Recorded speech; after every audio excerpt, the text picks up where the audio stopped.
I was a child and she was a child in this kingdom by the sea.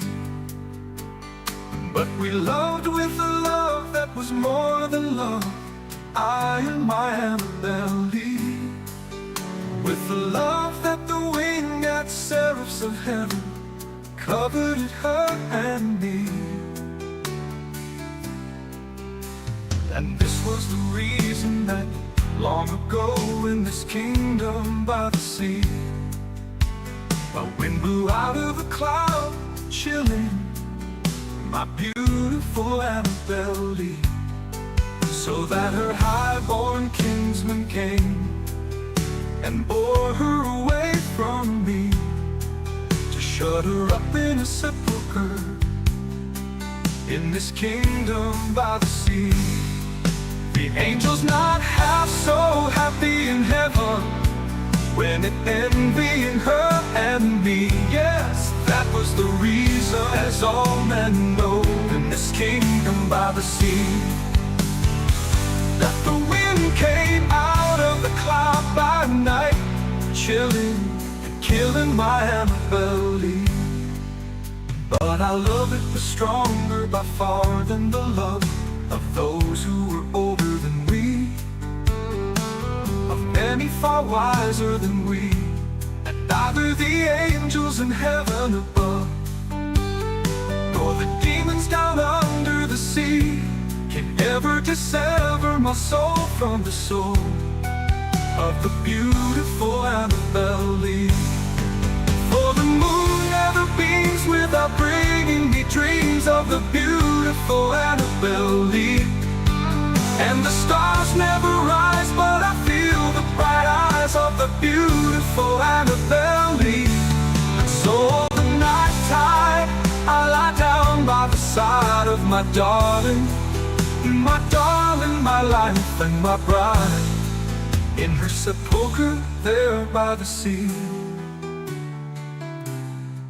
in her tomb by the sounding sea.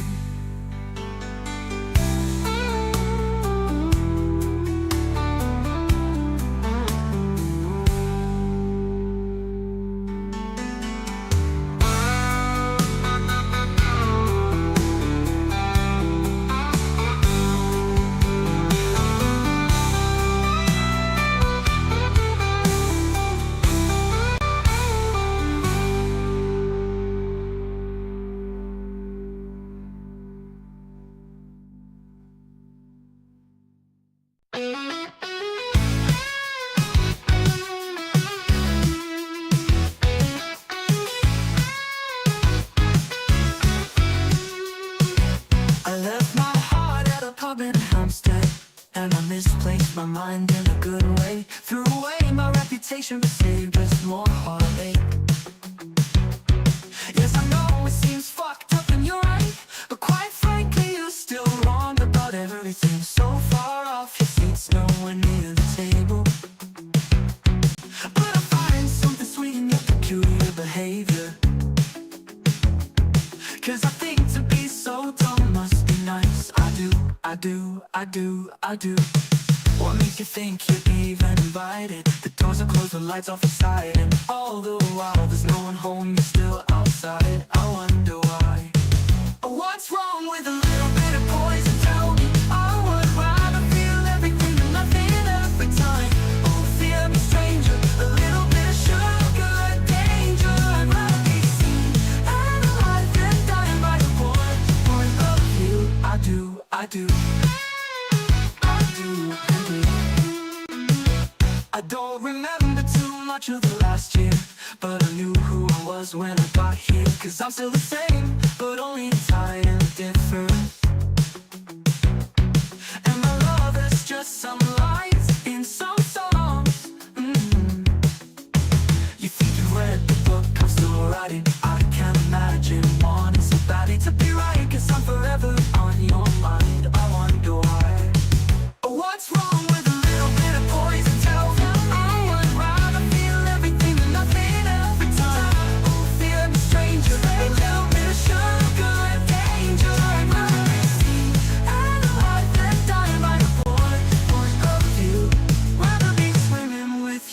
drowning in a crowded room. I do, I do, I do, I do, I do.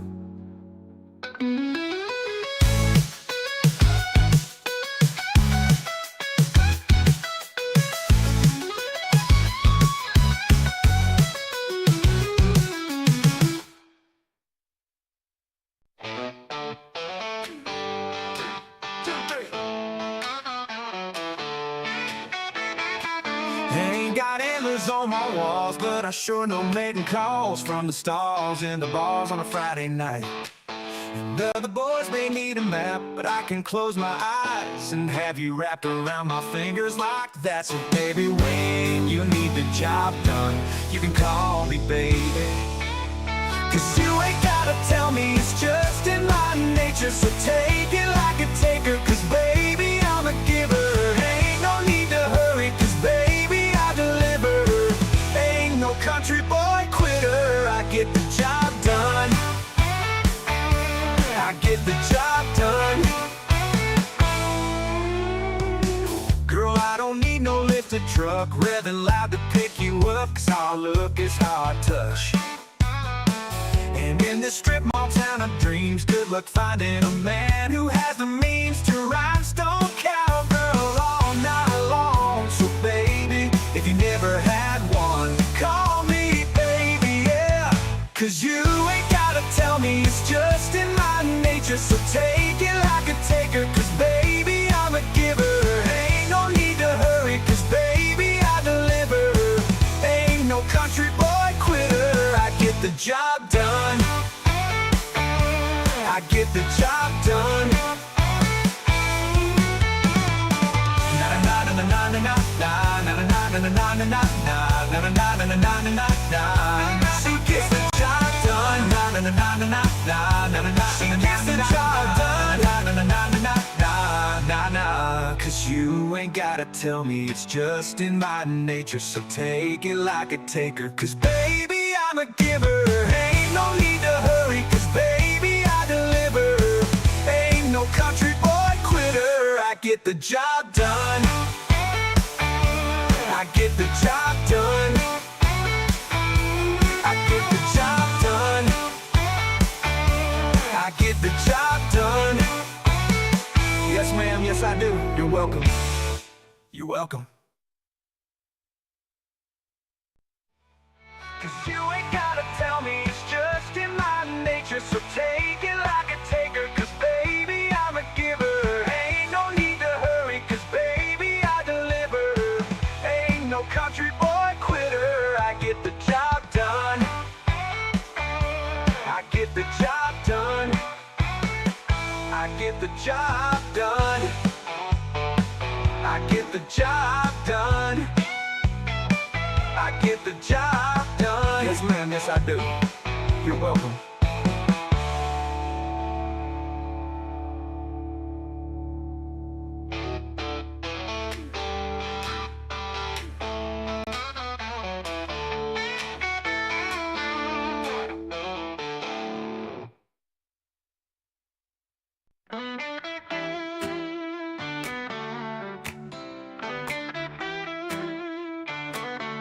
I remember my brother, his fate was so cruel.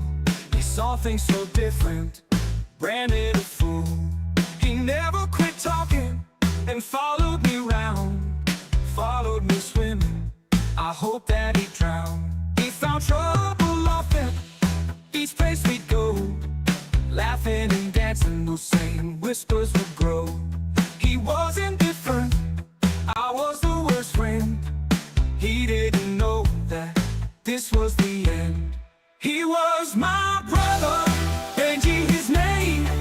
He saw things different, he was my shame.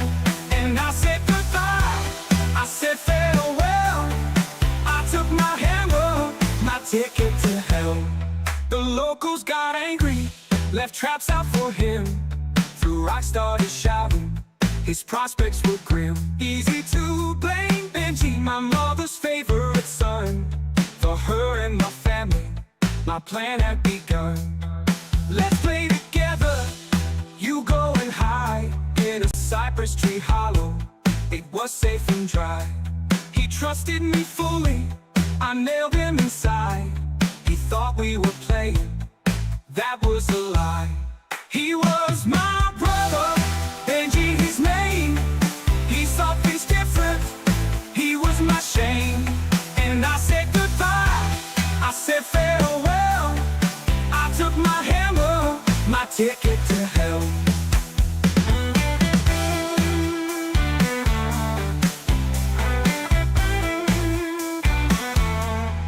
Only much later did he start to weep. He called me softly, but I was asleep. He couldn't get out, I had nailed him in. This was my crime, this was my sin. As the sun rises, so the sun sets. After a day, mother she frets. Hey, where is Benji? Where is my son? I'm here, mama, you're only one. He was my brother, Benji his name. He saw things different, he was my shame. And I said goodbye, I said farewell. I took my hammer, my ticket to hell. He was my brother, Benji his name. He saw things different, he was my shame. And I said goodbye, I said farewell. I took my hammer, my ticket to hell. He was my brother, Benji his name. He saw things different, he was my shame. And I said goodbye, I said farewell. I took my hammer, my ticket to hell. He was my brother, Benji his name. He saw things different, he was my shame. And I said goodbye, I said farewell. I took my hammer, my ticket to hell.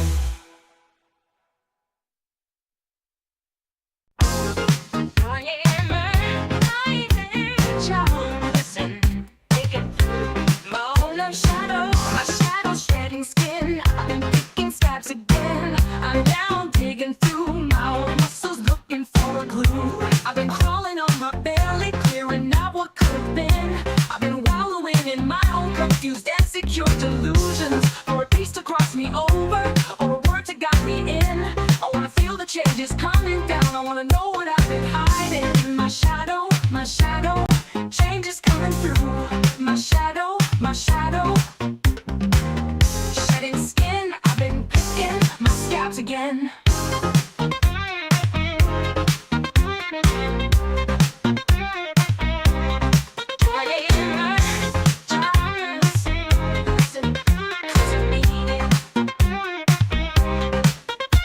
Been crawling on my belly, clearing out what could have been. I've been wallowing in my own chaotic, insecure delusions. I wanna feel the change consume me, feel the outside turning in.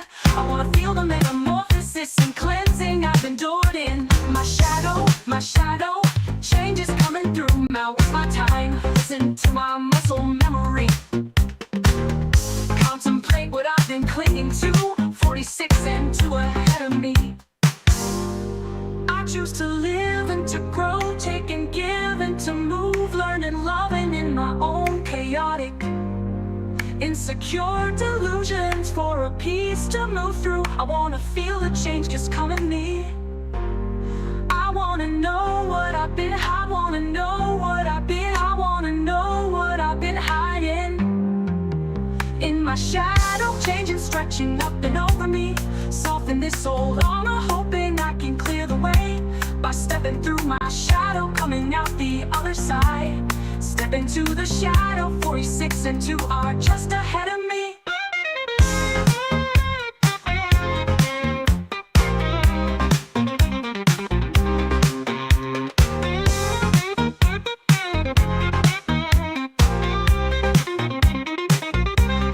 Going in my shadow, changing, stretching up and over me.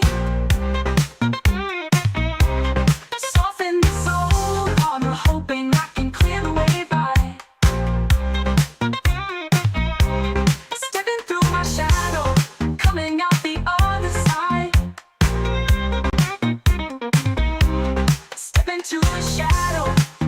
46 and 2 are just ahead of me.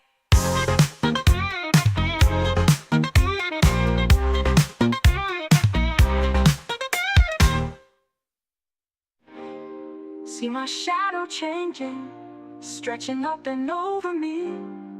Soften this old armor, hoping I can clear the way.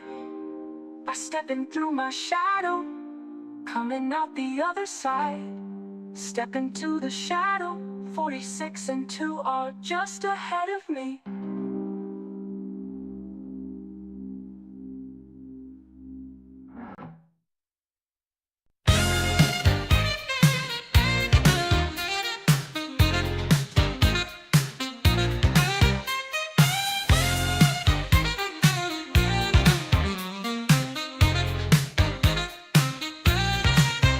Feel insane every single time I'm asked to compromise,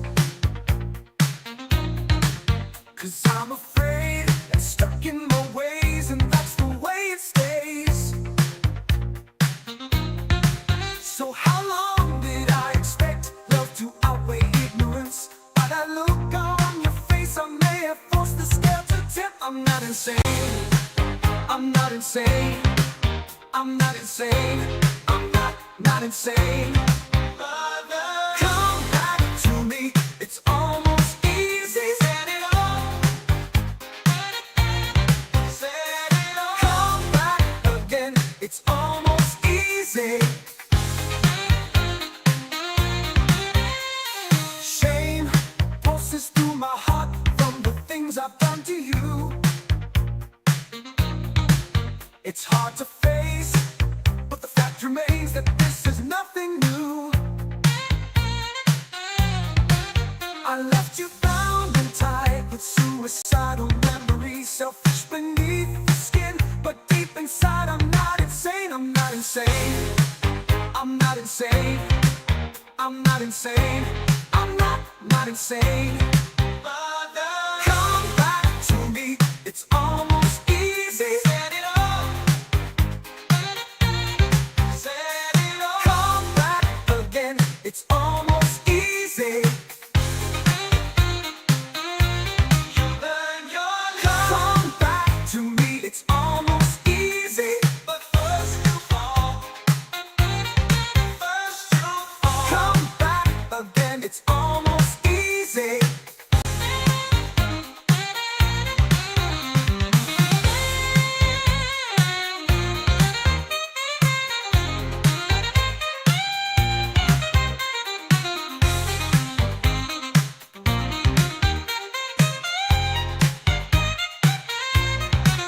Now that I've lost you, it kills me to say I've tried to hold on as you slowly slipped away.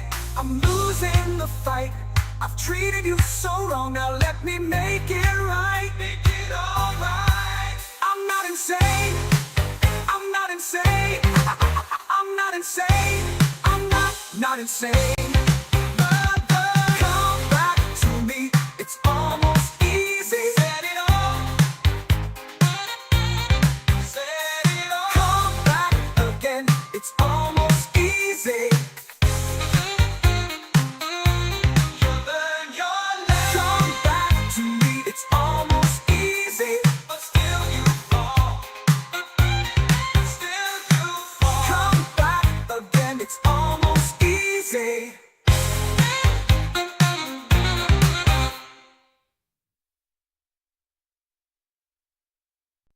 This is XboxEra.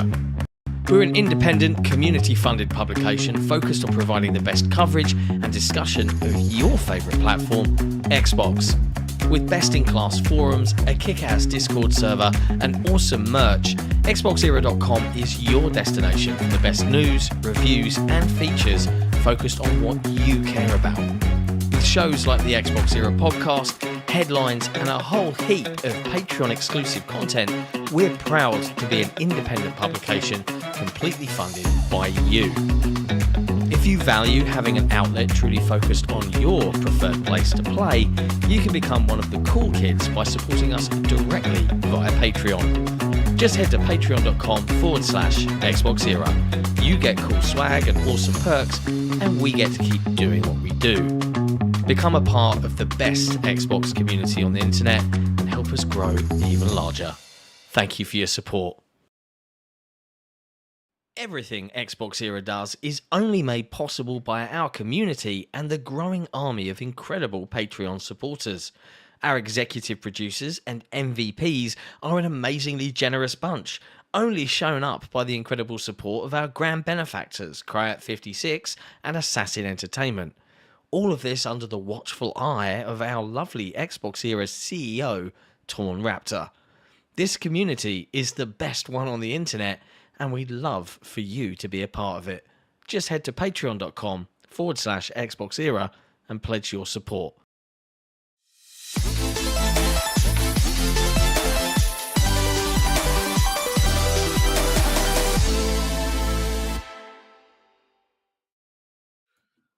What's going and on, welcome everyone to I the am now your XboxEra host of the podcast. XboxEra podcast. Back, Welcome not in to time. episode 256.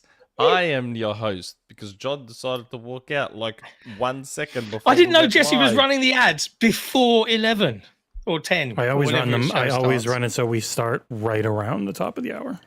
You and I Nick were literally talking. came back and I saw the Mhm.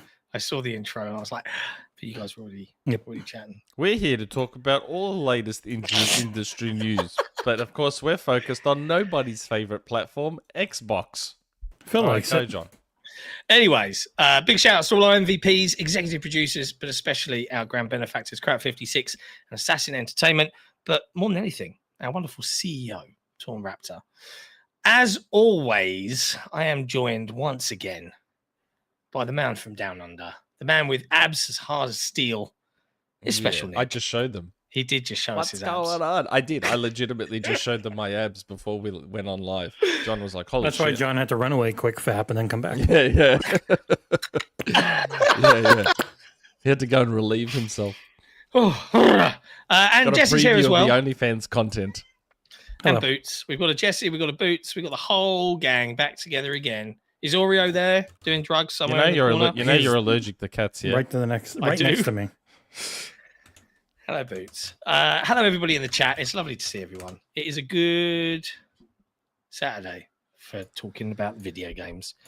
Yeah. Because Not we've for been you. playing a bunch of them. Why is it not for me? Because you have daylight savings time tonight, bitch. I do have daylight savings time.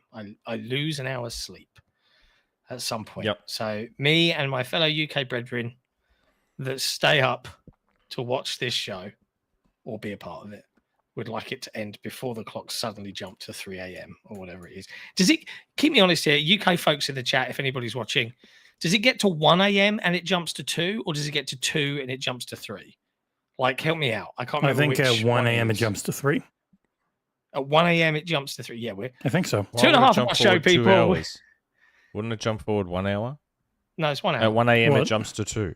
Or Yeah. 2 a.m. it jumps to 3. I forget. It depends Okay, on so At 2 exactly what a.m. the it jumps timer to is. 3. Something Yeah. like that, yeah. Yeah. But yeah, clock's going forward. It is nice though because it means it's the last day of the winter feeling, the winter blues. I like my late summery evenings. It's been a lovely day here in the UK. Nice blue skies all day. Been out in the garden. We let our kittens out for the first time today, which was hilarious. I gain an hour of sleep next week. I You gain do? an hour. because you're in the opposite hemisphere. But the show will be Correct. earlier for you as Yes. well. Yeah. the show will be the normal time. Well, we still haven't fully decided. Do we? The US is the one that matters. It should be 5. Okay. If you care about the show's audience, 5 o'clock because it dropped at 6. Okay. It's been 6 Why o'clock is for that the 1 hour? Like it's 6 o'clock. You're acting like 6 o'clock's late. What's the it's difference? Saturday. People start going out and stuff. We lose a lot early on. I mean, there's plenty of podcasts that start after us in the US and they get plenty of viewers. I know, but they get in Yeah. relative to their subscriber size, it's shockingly tiny. I know it's a Okay. lot, like 12, 15 grand looks like a lot, but when you've got like almost 850,000 subs, it's really bad. Yeah. We haven't got 1,200, that, not 12 grand. by 1,200. the way. No, we don't. We don't. We'd like it, but we don't. But we do have the best community Mm. on the planet. So I You will do. take it. I'll take it. You do. It's tight, it's compressed, but they are all lovely. It's intimate is the Ooh. word. Ooh, It's intimate. intimate. I like I it. prefer that word. Now, as always, we like to start the show about what we've been playing. Yeah. I would like to be honest with my audience and my friends here on the show. There was a serious point in time where I considered having the game I've been playing up in a little corner of the window and kind of like phoning this show in because I just want to be playing it some more. But I can't talk about that game yet. Yep. So we will talk about, I presume, Assassin's Creed Shadows, because we kind of didn't talk about it. We talked about it last week. No, Did you no guys talk about it? Nobody updated their games this week because I can't talk about what I've played. We have That's all interesting. been playing. Yeah. We can talk about. We have all been playing South of Midnight. We can't say a That's word true. about it. We'll talk about it more next week. I would really like to try and do some sort of get together and talk about it, even though it's kind of pointless with Nick because he's skipping every cutscene, I'd imagine. Yeah, South of Midnight lets you skip the cutscenes. But we've all been playing that. John's doing a review on another Game Pass game that's coming soon, Blueprints, which I've also been playing. Can't talk about them. So like literally everything I've been playing, I can't talk about. It's kind of annoying that we can't talk about all of these wonderful I mean, things. we are not certain big journalists online who just talk about it anyways. Yeah, like what is one of the journalists that, like, what did one of the journalists that's talked about it anyways online say, Jesse? About Well, they for a while they were just saying the name of the game straight up and how amazing it is. Then they stopped doing that, but still just kept saying like this is the biggest holy shit game I've played since Elden Ring. wow, So wow. when you're that big and successful, I guess you know You can do what you you get like. wrapped up in stuff. But I mean, like broadly speaking, although we all can't really talk about what we've been playing, we can say that next week there will be on Monday Mm. a Doom, the Dark Ages preview, where you can expect Man, that some game. chunky content to enjoy on Monday from us. I'll leave it there. I can't say more. On Tuesday, keep me honest here, Jesse. Is it Tuesday or is it Thursday? Thursday, South of Midnight. Premiere's already Thursday. up. I had beaten it a full day Premiere. before we could say we had it. I saw Brad Ward fight reply. It sounds like it's short. I was like, well, no, we didn't get it that day, and I already had the premiere done. I had it for 3 days. You make some strange leaps. Yeah, in like logic, we had Brad. it early in the week. I think it was like Tuesday or something, and I had already gone through and I'd beaten it. No, Dave said it's a 12 to 20 hour game. You know me, I'd already had it for like 3.5, 4 days at that point, and I had finished the review the night before. I think it's pretty good. It's got 2 montages in it around the intro because why Yeah. not? He's talking about the review. He thinks his review is pretty good Yep. for you to get your final verdict on the game. Mhm. Yeah, the quality of the review video I'm okay with. Normally I look at them like, It was fun. You had This some one- fun at the beginning. yeah, this one was fun. I do an accent, of course, good old Cajun, sure, which are, if you don't know, are based on the Cadians from Canada, and then the local accent with the Cajun instead of Cadian, and that's where it comes from. So I went to my French Canadian heritage for that review. Outside of that, yeah. Do any of us have anything we can actually talk about? Well, no, because we talked about AC Shadows last week. I've still been chipping away at it because that's what you do with a game that big. I've also been plowing away at my Fortnite Battle Pass because I want to get Sub-Zero. And they just released a bundle with Scorpion, Kitana, and Raiden. So now you can full-blown... You're muted. Now you can full-blown have Mortal Kombat versus Street Fighter in Fortnite, which is fucking cool as. But yeah, I mean, I've been playing my usuals. Shadows, I mean, we can talk about Shadows some more, but I feel we talked about it a lot last If you week. talked like about it a good lot, 30 I'll just minutes. I'll just add a quick. Go for it. From my perspective, I've played, I want to say about 15 hours worth of Shadows. Thank you to Ubisoft for supplying code. I am playing because I think we prioritize people that within the team that had Xboxes to get Xbox code. So I've Shadows been playing is great. on Ubisoft Connect on And PC. I do have a game. I forgot. Okay. I put the review out this week for it. It was insanely hard. But here we go. Yeah. Assassin's Creed. Oh yeah, Berzerker. I have to say, more than anything else, it is of like open worlds as far as they go. I'm liking it a lot. It's probably my favorite in terms of how it feels to play and explore since Black Flag. But more than anything else, I think what adds to sucking me into its world is the world itself and how fucking brilliant it runs and looks on my stupidly powerful PC. Like running it in ultra wide, I've done it in both. Like it got me to spend 40 quid on a top end 10 meter HDMI 2.1 cable to try it on my 86-inch TV out there, running at 4K 60 and running it at 1440 here on my ultra wide. It looks phenomenal on both. And the way the world evolves through seasons, the way the wind and the storms will work, it all collectively adds into wanting me to be there. And there's something extremely cathartic and fun about finding a new castle and slowly wiping out its inhabitants. Yeah. I said the exact same thing last week about the weather. It's so true. I'm like, there's something that they've done about the weather that feels so good. I feel cold. As soon as that wind starts and it starts raining, I almost start to feel cold. And then it's just the way they've done it is... Yeah, and there's so many little... Again, because it's sad that Ubisoft is the industry punching bag that they are, because some of the details in this game... If another developer that develops exclusively for Platform X did some of these details, you'd have all these fucking people on Twitter creaming their jocks going, oh my God, look, the snow melts. No, you know what they have, Nick? The grass moves. There's something people have found in the photo mode. If you have a photo mode and you're looking at a cat, you hit the right angles, you get that cat weird eye effect. They recreated that for their camera where you get that weird distortion in a cat's eye where it goes various colors depending on the light around it. Like that level of detail. Reflective, but like that cataract style thing. Yeah, where they get that crazy friggin' like demon red dog, the red eyes on dogs from cameras. Like you get that in their freaking in-game camera mode, just in the photo mode. Like it's ridiculous the amount of stuff that they have found a way to put in. Tiny details. Yeah. It's really impressive. Like the thing that really got me, that made me go, what? Was like Jesse talked about it a little bit in his preview, like the way the leaves kind of blow around and actually have physicality and interact with the ground. And I was playing it myself, and it was like the leaves were being kicked up around me and kind of like one stuck to my leg, and I was like, this is really neat. The snow melts in real time. When you're in late winter and it snows, if you stand around and the day hits, you'll just slowly see it receding. After a storm, all the roofs are kind of like just leaking in little drips in just the right way. It just adds. I was streaming the game to you while I was reviewing it, and you were like, "Oh my God, look at the water!" It's like I got so used to it.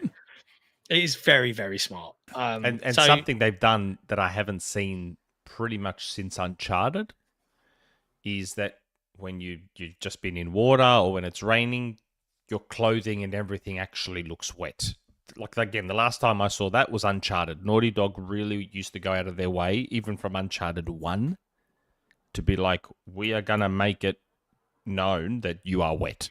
Your clothes and everything are going to look wet. And it always looked great in Uncharted. But they've done it in this game, and I don't think I had seen another game do it since Uncharted. At least not to a decent level anyway. And they've done it in this. Just that, they've gone, even the fire responds to the wind. Yeah. To the direction the wind is going. It's just crazy stuff that they've... And all of this is running at 60 on the Series X. It's all doing it at 60 frames. I'm like, fucking hell, that's a good effort. Yeah, it's a very well optimized. And it's their engine too. Like they rebuilt and redid so much in the Anvil engine to do all of this. It's ridiculous. Yeah. It's a gorgeous game.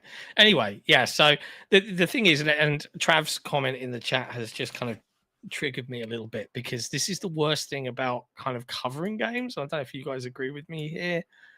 Jesse, you'll probably feel this.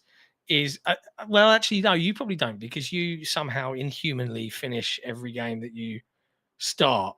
But like, I started Avowed, and Trav's in the chat here, and he's like, I finished Avowed, I really, really loved it. Oh no, it was Salva. And then Trav said, I finished Avowed this week. I am so close to finishing Avowed, but yet I've been knocked off course by trying out Assassin's Creed for 15 hours, and now I'm playing this other thing, and it's like it's the worst aspect. And I know this sounds like total first world problem kind of issue here, but I think to myself, am I going to go back and finish Avowed? I hope I'm going to go back and finish Avowed. It would be nice to finish Avowed, but then I think, am I going to finish Assassin's Creed Shadows? Oh Yeah, God! And then before you know it, it will be June. That's always that's why Doom's gonna come along. Doom's gonna come along, man. I'm still got South of Midnight to finish. it doesn't stop. That's why I said there are too many games for most people. And most people ridiculous. are like, everyone's like, oh, Game Pass has been kind of weak the last couple months. I'm like, yeah, because it's just put out so much that most people, the average person's still on Indiana Jones. Like they don't get a ton of I haven't time. beat Indiana Jones yet. Yeah, there's not enough time to beat everything that comes out. It's why most people only buy a few things during the year, because I've got this game I jump on and play all the time, like Destiny or COD. And then I'll buy a couple other things and I'll chip away at them over time. And it's like, I've got a couple hours tonight. I'm going to go back and play that game I haven't played in 3 weeks. Like that type of mentality for most of the audience out there. Which is why the constant, like I saw Polygon had an article where Game Pass was always good, but now it's finally consistent. Like you only look at the budget. It's all about AA and AAA games. And it's like you only ever look at the budget, whereas most customers don't give a shit. Like a AAA game might sell the most in the long run, but it's because most of them don't have FOMO and they end up just buying it cheap on sale. Like it's game coverage is so rarely in tune with game players. It's like why most websites shouldn't be covering The Last of Us Part 2 PC release. It's going to sell way less than Schedule 1 is. And everyone will be like, what the hell is Schedule 1? It's like this goofy little co-op drug empire simulator game that's streamers are playing a lot of. And so it's just selling like freaking crazy. And Repo and all these other games. Minecraft all the time. Like it takes a Minecraft movie for people to actually cover Minecraft. It's like, no, there's so much. And there are people who just... Terrible. It looks like Minecraft in a movie.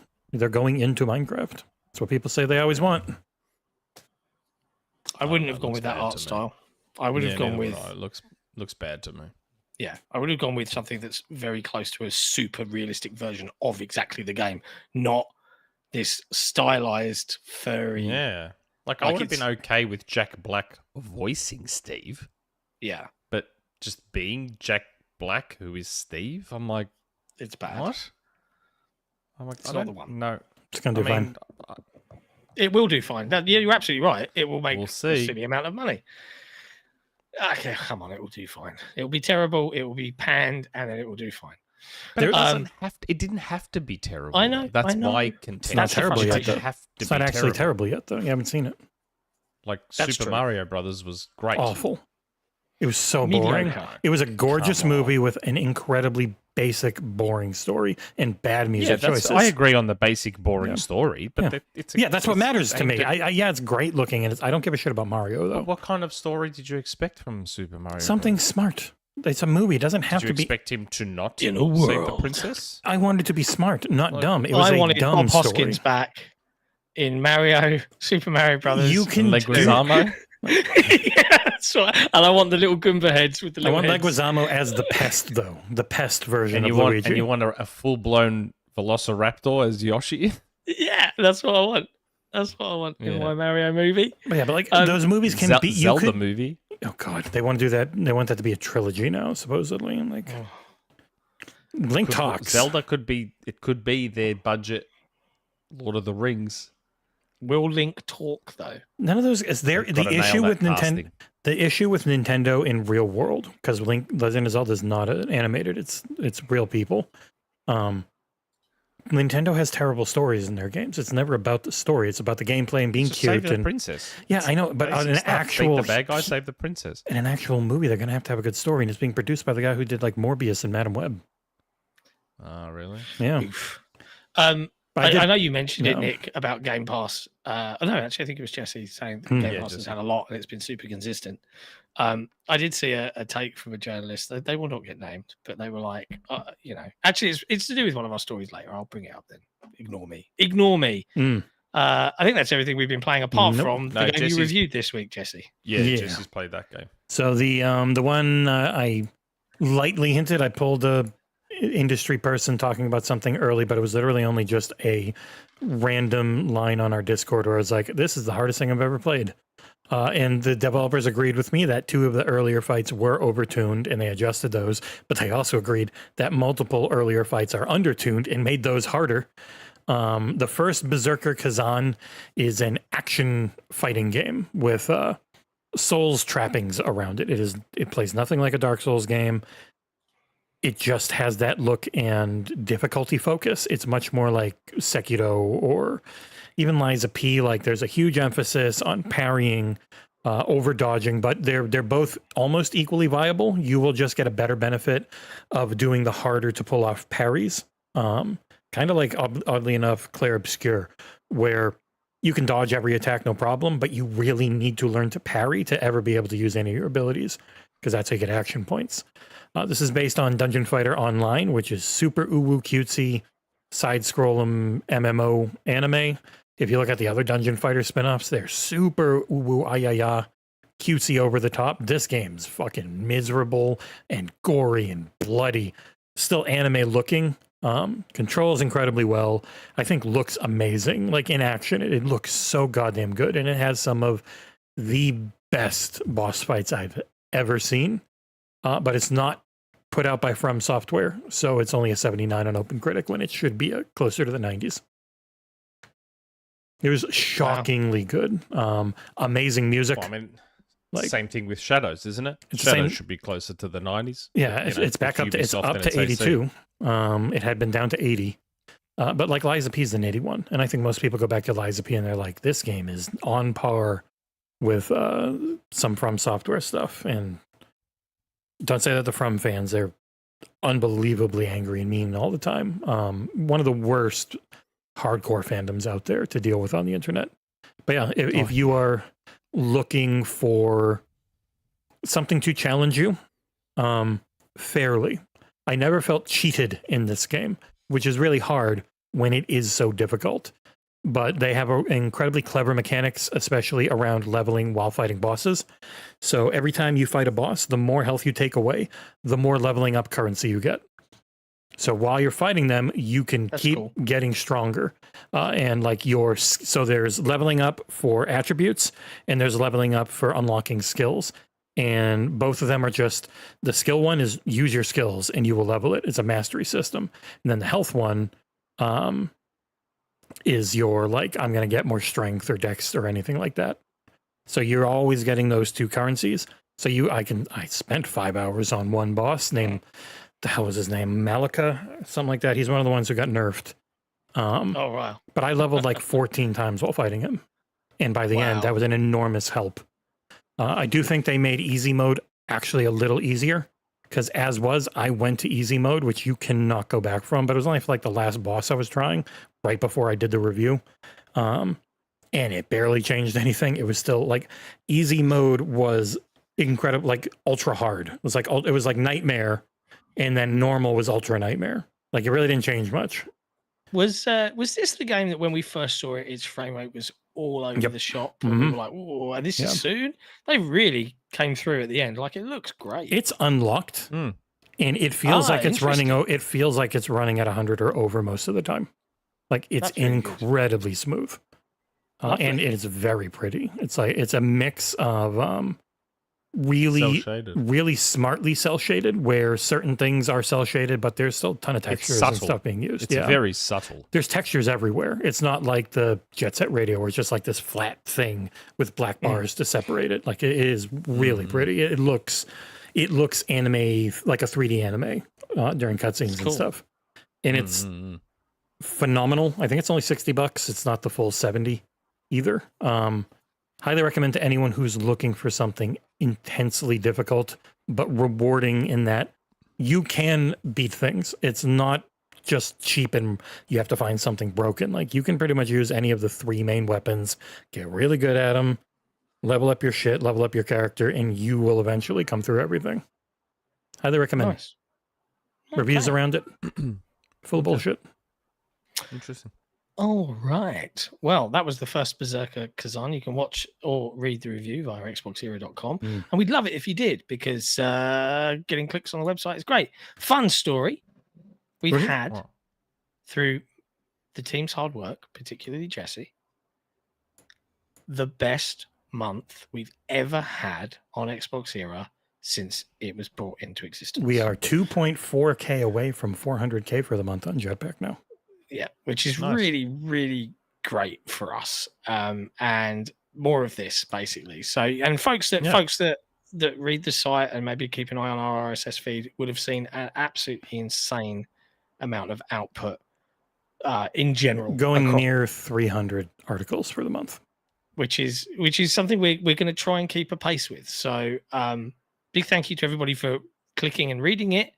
But as always, if you love what we do, maybe make the site your homepage when you open your phone browser, maybe on your desktop, however you choose to consume. If you really love us, if you really want us to succeed, head to patreon.com/XboxEra and become a legend. yeah. You Now know we're what gonna else would dive- help us? What would help us, Nick? You know what would really help us, especially all Please. our lovely podcast viewers, not Inform just patrons, us. but everyone, the people that interact, that lurk, everything. You know what would really help? If they clicked on www.drinkcontrol.com/XboxEra and used our code It for would 10% help. off their order. It's What? roughly 1/100th as useful as visiting the website a single time. Yeah, that would help us a lot. Click there and order yourself some of mine and Jesse's favorite meal replacement shake. Mm. And see, There you now go. that it's a clear bottle, I'm not bullshitting. It's actually what I drink during the show. now you can see it. Now I they really believe. do drink it. I'm not faking it. I really Yeah, do he's drink not. it because it actually tastes amazing. And it's supposed to help, John. It's supposed to help lose weight too. Thanks, mate. Whoa. Hey, whoa. Out of you nowhere. re- That sounds like you're just calling me a fatty.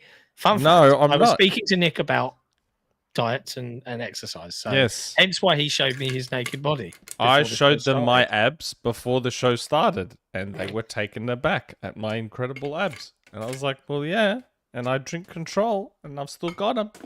So, shit works. Just replace one of your meals with one of these. And over time, mate, washboard.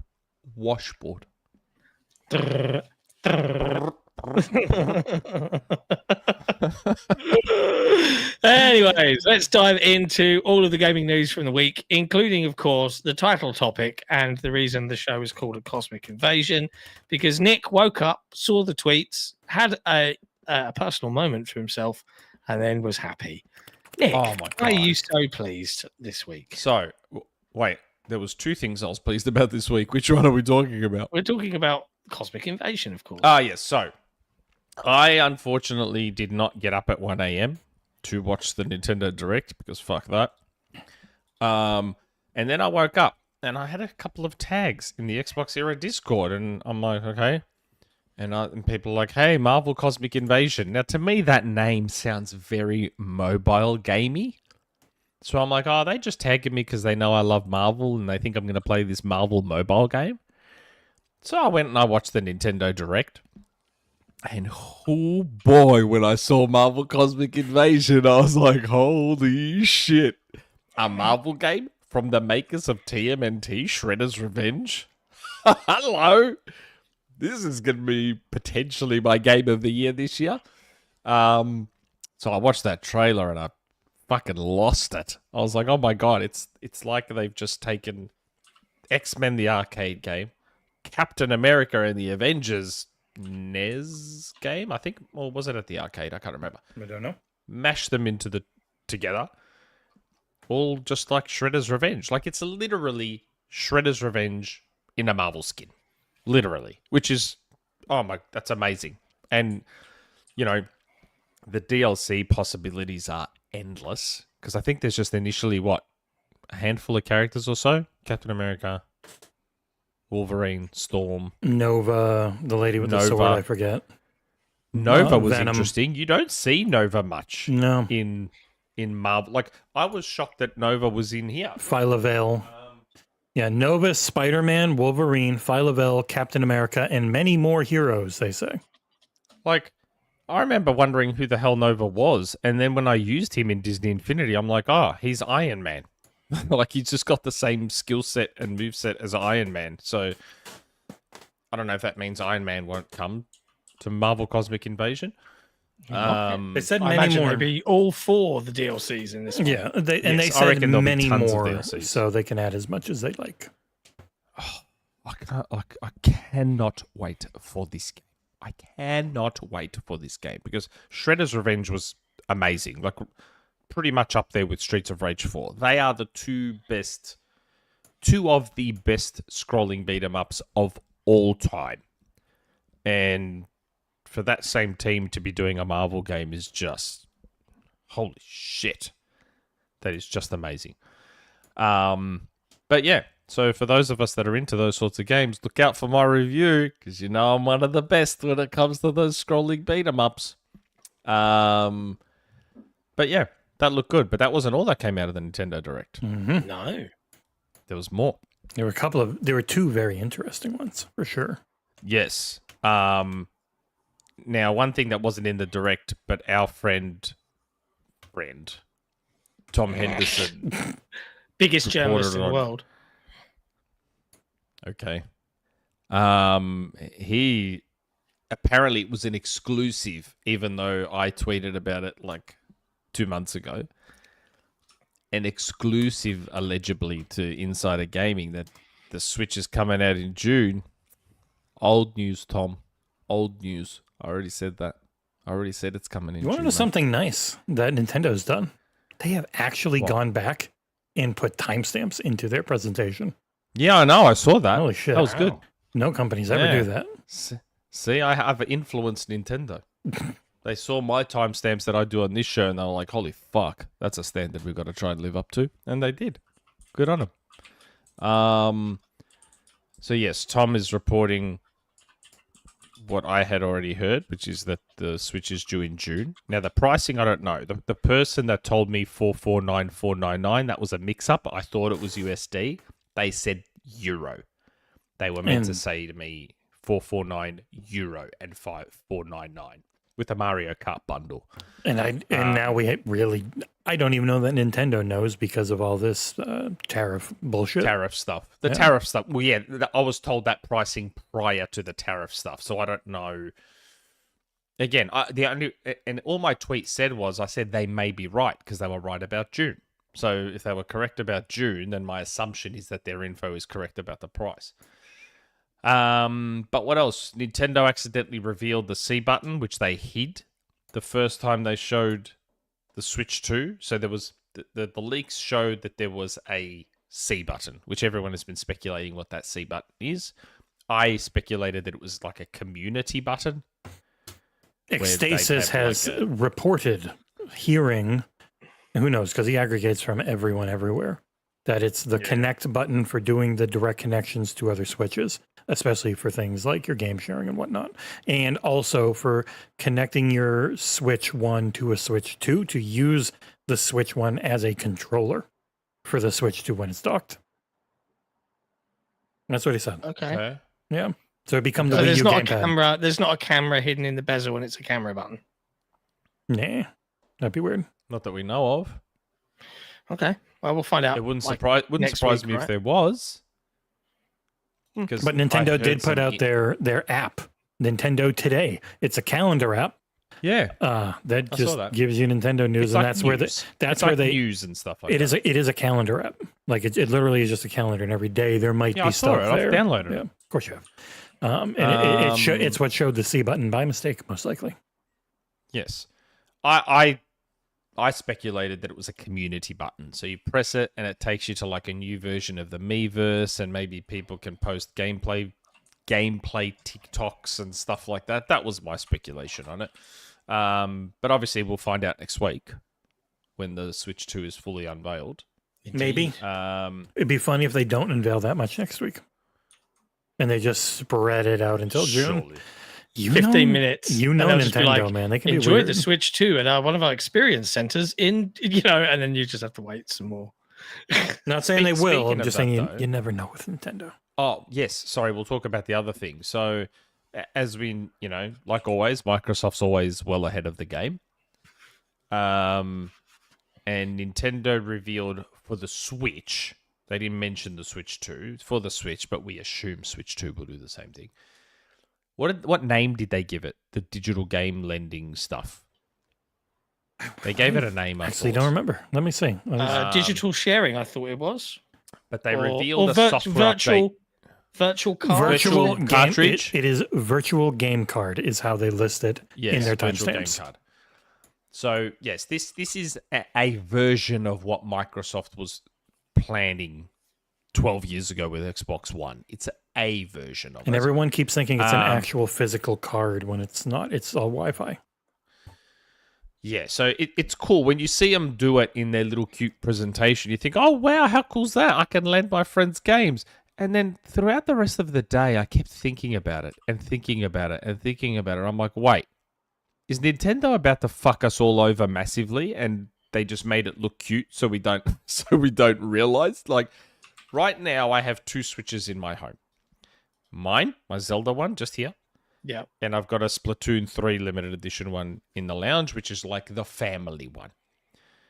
The family one is set as my home console. So my wife and kids can play every game I own on that Switch at all times. Every single game. That's your family sharing.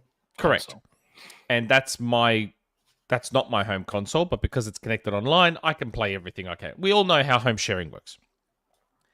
So I thought about this digital lending thing, and I'm like, wait, are they about to restrict my home sharing? Will my family still be able to play all my games there? Or are they going to restrict it to the games I lend them? My guess was, knowing how they always end up having something shitty about this stuff, you will lose your offline license if you share a game with somebody. So, like, you lose it for those 2 weeks, and then it comes. So, if I had to guess, what are they doing here? Because with Steam family sharing, it is everyone in that family group can use that one license you get on Steam, because you don't actually get an online and offline. You only get one with Steam. But with the consoles, you get one offline and one online. And so my guess for this, I'm lending Super Mario Brothers Wonder to Ari, or Ari's lending it to his friend. You would lose the ability to play. My guess, you might lose the ability to play Super Mario Wonder on the home console at that point. Like they're just letting you hand off one of the licenses at some point. That's what I mean. It sounds like they're going to really fucking cripple home sharing and stuff like that. That's how it sounds to me. I'm like, it would only matter if you're sharing stuff, because it's also like, it's not something you do online. You literally have to be next to each other on the same Wi-Fi. And it only lasts for 2 weeks. Yeah, and you have to be online when you load or eject. But if it's that one, if you lose that one license on that one game, it'll be okay. But it would be really weird if they tried to take away all of the offline licenses. But this is what I'm saying. So let's just say I only have one Switch.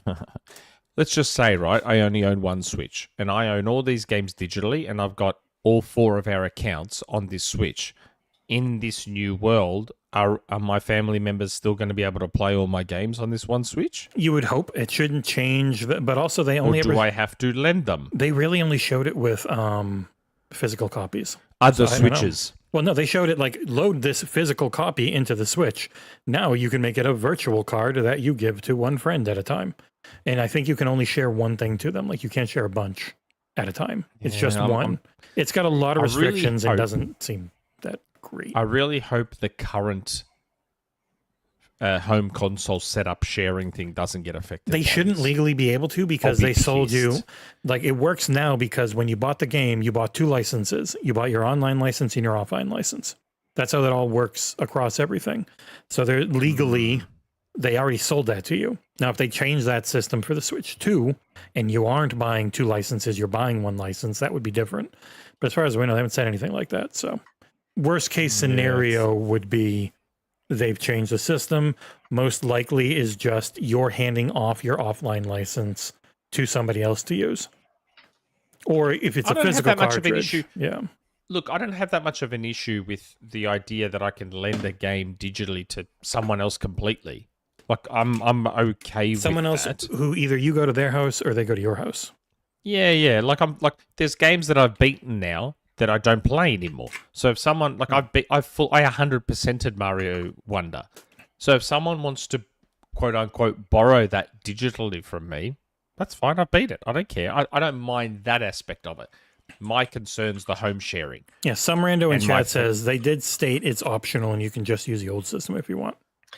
It's funny you mentioned the Xbox One because I actually pinged Larry Herb on Twitter, or rather he tweeted. I can't remember what he said, but I think he said something. He referenced it and he was like, reading about the Nintendo Virtual Game Card, love the idea of merging digital and physical ownership. Be interesting to see if it's broadly adopted and what games will support it. And I was just like, but in 2013, it was a terrible idea, though, Larry. And he just Not to me, it wasn't. Yep. I remember that oh so well. Not to me, it wasn't. I was one of the only. I Poor was there Larry. all alone on that fucking hill, championing that shit. I'm like, what is wrong with you people? They're letting us buy a disc and install a digital copy and then put our disc away, and they're gonna let us share that with other people. The fuck is wrong with you? Oh, but I gotta use the internet. You've got the fucking internet. You're always connected to it. Who would live there? Oh my god, man. I wonder if Larry kind of watches the reaction of everyone going, "Oh, cool," and he's like, "Motherfuckers, 2013 was like my Vietnam, man, out there in the press fields getting beaten up by Jeff Keighley." What's that saying? One of what's his name? Oh, I'm so frustrated now. What is his name? I don't know. He had this really cool setting. He had this really cool saying where he said like, "Pioneers get arrows." Oh yeah, pioneers get. Oh, what was it? It was so cool. I thought it was one of the coolest sayings I've ever heard. Man, I need to find it now. Well, it's okay. If you find it, you can. Settlers get farms or something. I don't know. Oh, I gotta find it.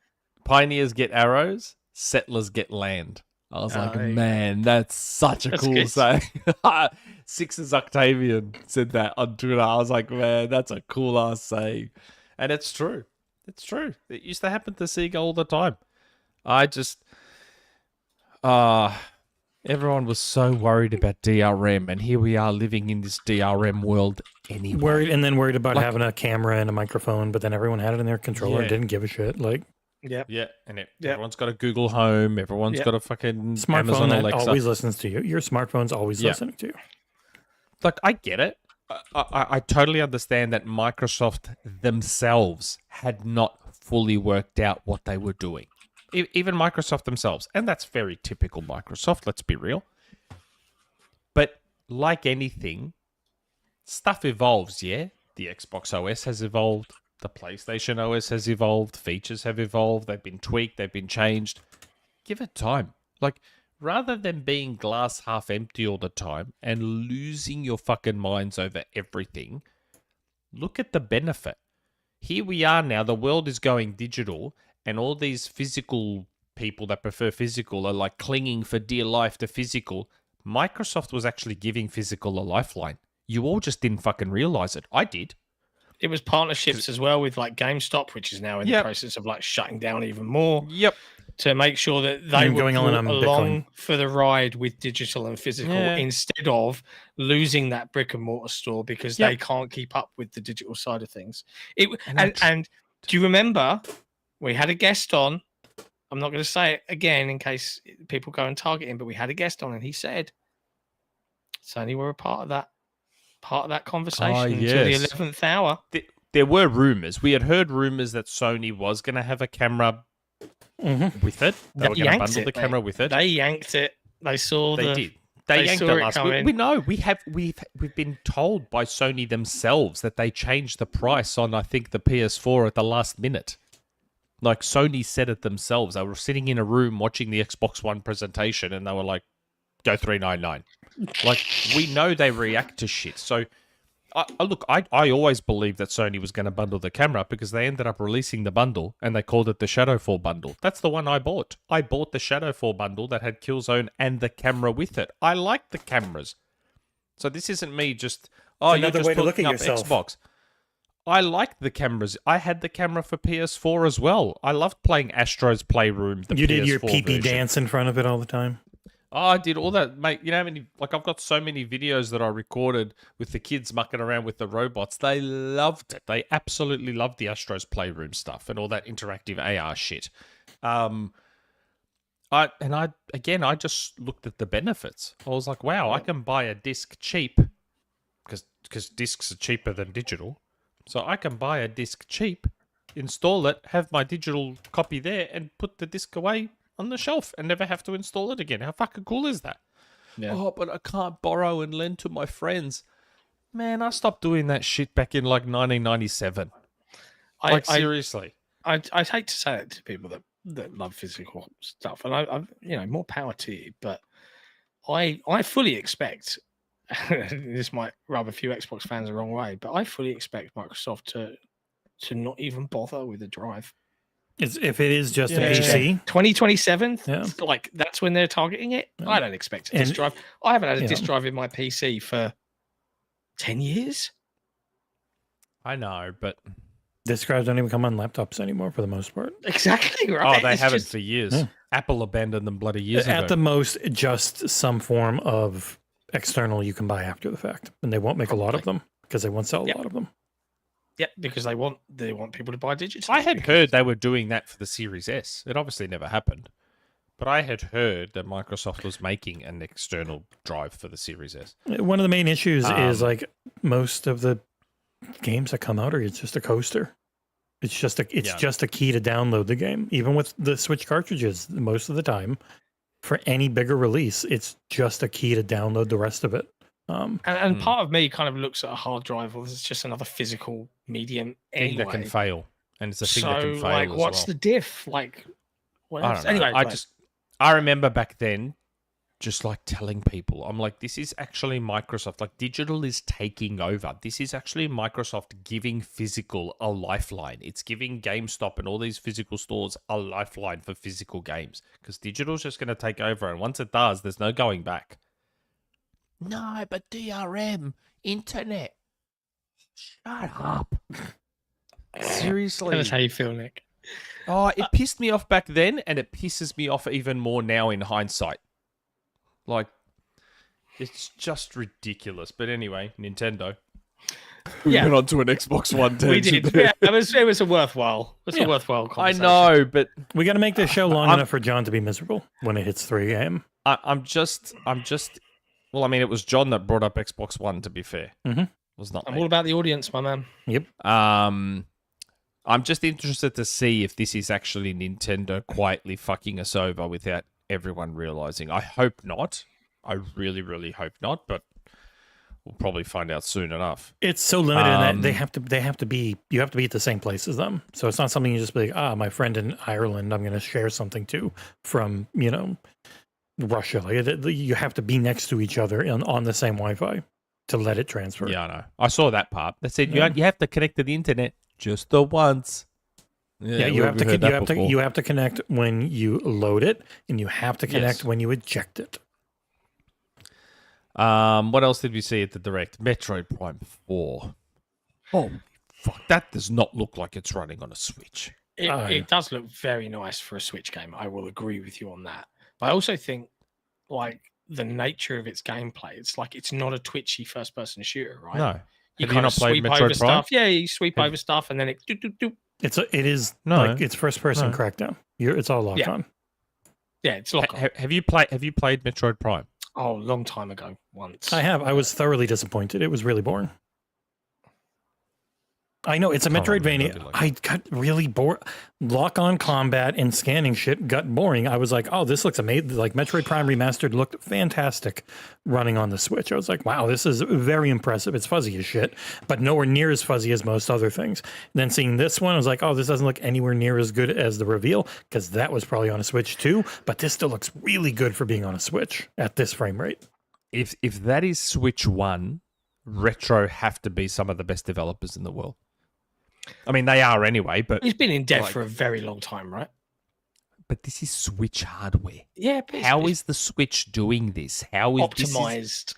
This should not be possible at 60 It should barely be possible at 30. It let blows my alone mind at how much 60. it looks like Halo 4, like in terms Oh, of yeah. art style. Really, yeah. really reminds me of it.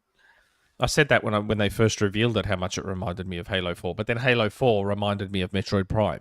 So, swings and roundabouts. I mean, when you look at like the ground and you look at the textures and stuff, it looks like a Switch game. It's just really nice art direction and a solid frame rate, which you don't normally get on the Switch lately. Like there's been some 10 or 15 FPS games. This one's running smoothly while looking nice. It doesn't look amazing. It just looks amazing funny. for a Switch. Yes, that's what I said. Yeah, This should not I be know. possible on the Switch. I didn't say it's the greatest looking game ever made across any platform. But I'm just saying for the Switch, that looks ridiculous. It doesn't. look It very doesn't. good. Doesn't look. I doubt it's super CPU intensive and shit. Like any game that's got a lot going on all the time, instead of just enemies that are just raw. I'm going to kill you all the time. Like there's actual logic being run constantly. That's when the Switch falls apart.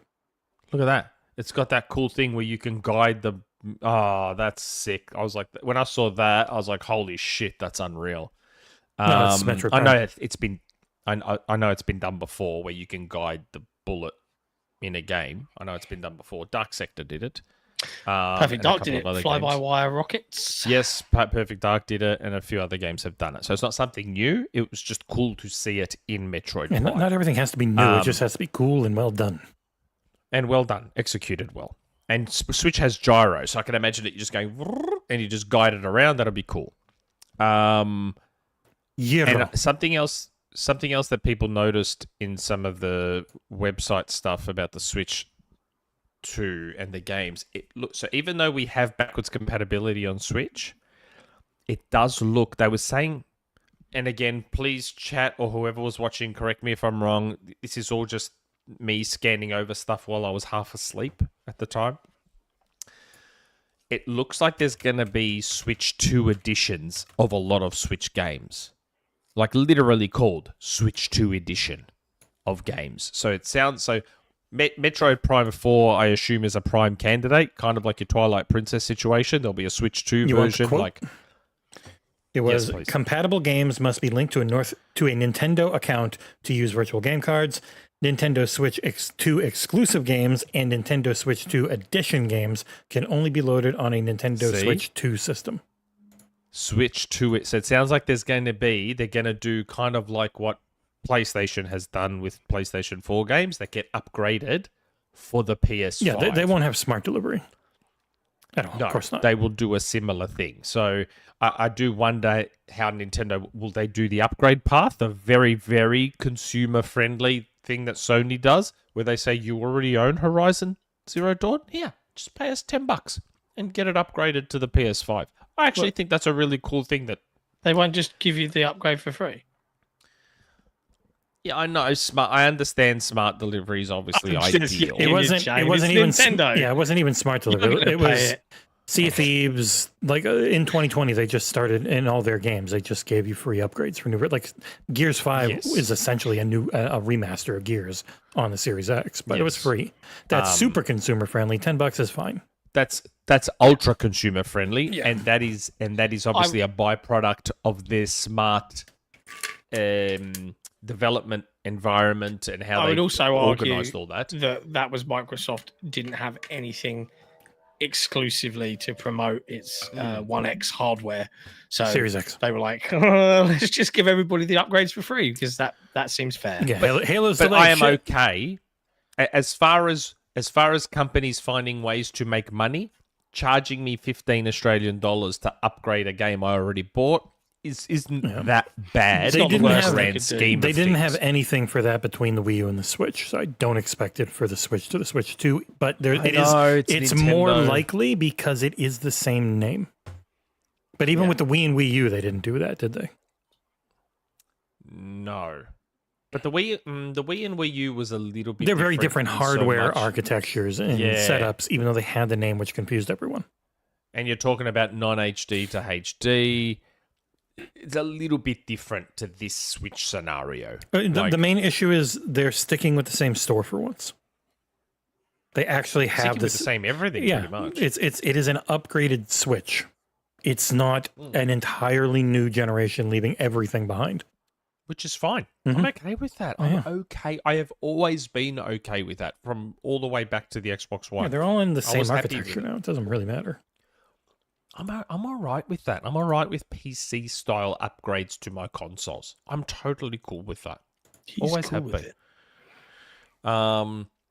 So yes, I'll be interested. I'm hoping because I've seen a lot of people in the chat laughing. I know Nintendo are fucking rip-off merchants. I get it. I know. I'm just praying that in this instance they don't do that. It's different for them this time because they've had so much success, but then they're just going to have a ridiculous amount of people sticking with the old system. I'm saying if they don't give decent incentives for the new one, and with what Tom reported, if it is that first party and biggest third party supporters at launch and no smaller third parties till later in the year, having upgrade versions, I've got my Zelda Tears of the Kingdom cartridge. If I can stick this in the Switch 2 and spend $10 and it looks and it runs a hell of a lot better, awesome. Like that type of thing. I'd do that. Yeah, I'd do that. That's what I don't know if they can do that because I don't know how their store works, and we know Sony's store was insane in how badly it was set up, and it took them until the PS5 generation to finally just get things working better, where physical versions weren't different from digital versions, your save couldn't go over. Really, Abdul? Yeah. Abdul in the chat, there has to be a launch game for me to purchase at launch. Mario Kart 9, not enough. Couldn't get. Really? I Mario personally, Kart 9's not enough. no. Well, I tell you what, I'm not even offended close. that you didn't read Divan Greedy's super chat Mm-hmm. first. Wow. Oh, I was going to get to that. I saw Abdul's If it was, comment. and I there's a was just Sonic, surprised. there's a Sonic racing game coming out this year that I'm infinitely more interested in Looks good. than Mario Kart, because Mario Kart's blue shells. Okay. Devan Greedy's super chat. So how many copies Metroid Prime 4 have to sell in order for it to be profitable? Retro hasn't released the new game for a very long time now. Well, Metroid Prime 4, it's smart making it a Switch 2 launch title. I know it's technically a Switch 1 game, but let's be real. It'll come out probably around the time the Switch 2 does. Sort of like your Breath of the Wild crossover, your Twilight Princess crossover. It's what Nintendo does. But if you have a look, the last 2 generations, they've done it with the Zelda game. This time around, they're doing it with a Metroid game. So they're obviously putting a lot into this. So my guess is it's your crossover, big quote unquote AAA crossover the reveal game. trailer, I think, was probably Switch 2, which is why it looked so nice. I know. I find it difficult to accept. I'm not saying I won't believe it. I'm just saying I find it difficult to accept that was running on Switch 1. I just find that difficult to accept. Because they didn't put incredible. running on Switch 1, did it? They did. They didn't, did they? You got to remember, different ball game. Nintendo don't get criticised for telling you No, they or can get away showing with you different shifties. things. That could have been the Switch 2 or whatever, a PC build for all I freaking know. I mean, the thing that got me particularly in terms of when you say it looks really good, nothing on it looks like it's impossible on the OG Switch. What looked unbelievable was the image quality in terms of the lack of pixel edges that That's I what could I'm see. saying. It looked clean and it was running at 60. That's This what one I'm I'm saying. running. This one I'm running now immediately just looks better. So it's probably Switch 2. I reckon that's Switch 2. Yeah. I don't know. I could be very wrong, but They only stream at 1080 as well. Who knows what the Switch 2 and its internal hardware and going up and stuff is, but this immediately looks a lot better than what they showed the other day. oh, is that that's remastered? This is the original Metroid Prime 4 Beyond announcement trailer. This footage looks a lot. This footage looks better, though it's not always 60, which is weird. But this footage looks better than what they showed during the direct. Not significantly or crazily better, but overall it was a little cleaner and everything for me. I think. Well, as time has shown, Nintendo's games don't cost a lot to make. So Metroid Prime 4 probably doesn't have to sell a ton of copies to make money. No, they're really smart with their scope. Yeah, but this game being the big, I know it's not technically a Switch 2 launch game, but let's be real, this will be the game they pump up as hey, get the Switch 2 edition and it's doing all this extra stuff. Look at the Switch 2 version. Man, it makes the Switch version look like shit. come get this amazing Switch 2 version. Yeah. It looks Yeah, you amazing. might be right. The moment I might be go, right. I reckon that's as what I they'll jump do. between trailers, I'm like, yeah, the first trailer was a lot higher quality. This looks fine. This looks more real because you've got the aliasing in the background. It's shimmering all over the place. This looks more like something I would expect in a 17-watt handheld than a launch trailer. I like this. Or I'm going to call announcement. this message out from Gary B. He says next gen hardware is going to have the same problem Apple has when new things and the next editions are just iterations with small improvements. This is the one kind of piece of whatever Microsoft's new strategy ends up being that I find kind of super interesting, because it is the death of suck it up for 8 years until the next one. It is the beginning of get and improve whatever you fancy. Actually, have fun. You know, they don't have to wait 7 years or 8 years, and I don't know what that's going to look like in the future, but that does interest me, because it's like I can make my game look nice when I want to make it look nice. I'll buy what I want when I want. If you're a hardcore gamer, you don't have to just wait. You can just do. I don't know. I think that's cool. Anyway, No, Salva. They've basically all but confirmed that there will be Switch 2 versions of a lot of Switch 1 games. yeah, They've pretty much all but confirmed it in what Jesse read out earlier. Like they say Switch 2 edition, you said, or something like that. Yeah. yeah, like- Switch 2 edition games. Yeah. Versus Like- Switch 2 exclusive or Switch 2 edition. Yes, and we've already seen it. They did it with Breath of the Wild. They did it with Mario Kart. Mario Kart got a Switch version. Of course, they're going to do it. And I would not But I expect just any hope- type of cross-buy or anything. Cross-save, any of Yeah, that. see, I was just hoping they'd go down an upgrade path similar to Sony. They have a I was chance now because it's the same store.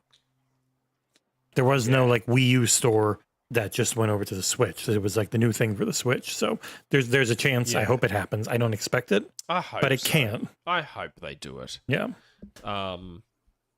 But yeah, it's Did you want to hit the other big thing that surprised, two surprises for people at the Nintendo Direct, as the company you've mentioned a few times is going even more third party with two Sony published that's right. games. So there was a bunch of PlayStation fanboys that were like, "Oh, what's gonna happen when Microsoft announces more games for the Switch?" Oh. And then Sony went and announced a bunch of games for the Switch. But not for the I thought- Xbox. Including They're this still one. clinging on to that fuck you Microsoft energy. know, Hold on, isn't that what I tried to tell you guys? yeah, mate, Yeah, we don't you're disagree. absolutely right. Yeah, they would do it Did every you- time if they That could. is- I mean, I What? doubt you watched it or read it. Did you watch or read the whole opinion piece, op-ed piece I put out about No, sorry. Sony games? I didn't even watch I haven't even watched the Nintendo Direct properly. Oh, okay. I wrote a Well- whole thing about PlayStation games being on Xbox. You know, in the new gen and what Sony would or might do. Yeah, go read and watch it. But yeah, But in the yes. end, I used your line.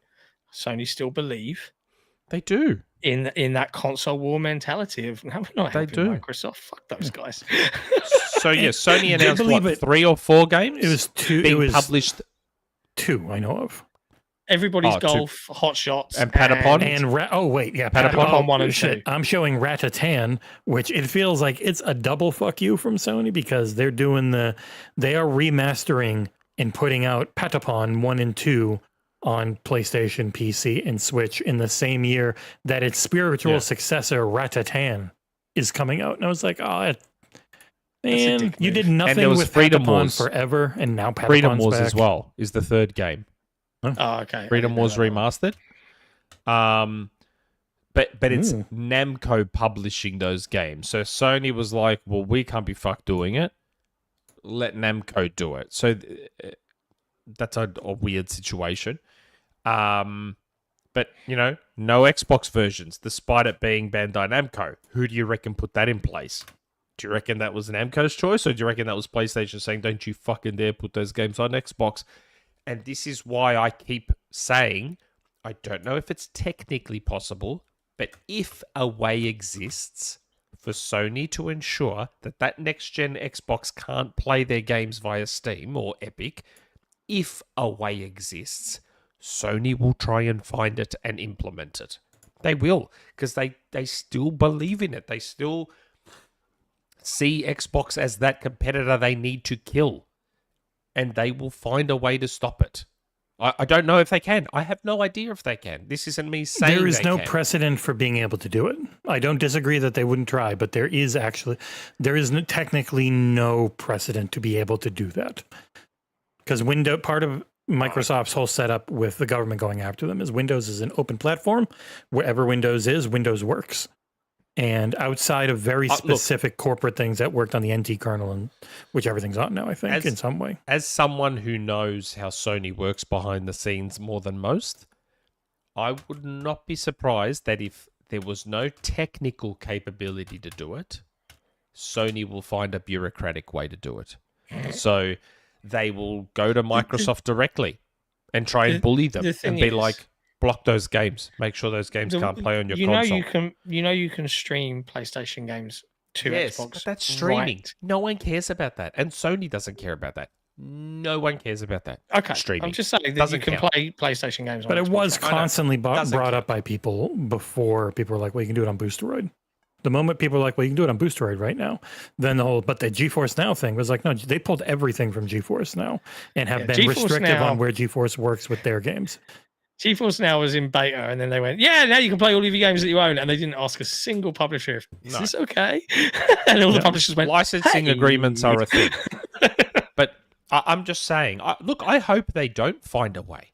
I think it would be amazing to be able to play your PlayStation games on the next Xbox. I think that would be cool. I'm just saying that I know Sony. They will fight they're not happy and about nail. this. They will fight tooth and nail to find a way. If a way exists, they will try and find a way to stop it from happening. Because it's who they are. It's their DNA. It's how Sony came into the gaming industry. They came into the gaming industry because they were fucked over by Nintendo. So fighting is their DNA because that's how they came in. Same way Microsoft's DNA is reacting because they came in as a reaction. How did Microsoft come into the gaming industry? Seamus Blackley goes, hey, he had to try and think of a way for Microsoft to greenlight Xbox. Sony's going to overtake the living room with the PS2. It's a computer. And Bill Gates was like, what? No, can't have that. So that's Microsoft's DNA, reacting. So Sony will fight tooth and nail to find a way to stop it. And to me, this is further proof. Lego Horizon, everything but Xbox. These games, everything but Xbox. I think Lego Horizon's still going to come. Let's talk in May. Let's see. But then, even if it does, everyone will go, that's because Lego license. Yeah, it's Lego. They forced it's it. Lego. Just like MLB. Just like MLB. Now, look, like before we MLB. move on from Nintendo too far. What was the other thing, Jesse? You said two things. It was everybody's PlayStation golf games and everybody's golf and Patapon, and Yeah. were the two that were at the Before we direct. move on from Nintendo, there are a plethora, one might say, of community questions talking about the Nintendo Direct and Switch 2 and all sorts of things. And let's have a look and see what the pulse of the community is. All right. Just go down the do list enjoy that we're looking at now. I'll get them all. First community question is from Ashashin. Hello to John, Nick, and Jesse. So that Nintendo Direct was a bit of a weird one. Metroid Prime 4 looks good, but I'm surprised with no release date. It's June, definitely a launch title. We'll get it Ending next with week, probably. Tomodachi Life. Actually, now that we've mentioned Tomodachi Life, remind me. I had no idea how popular that franchise was. Nintendo still surprises me sometimes.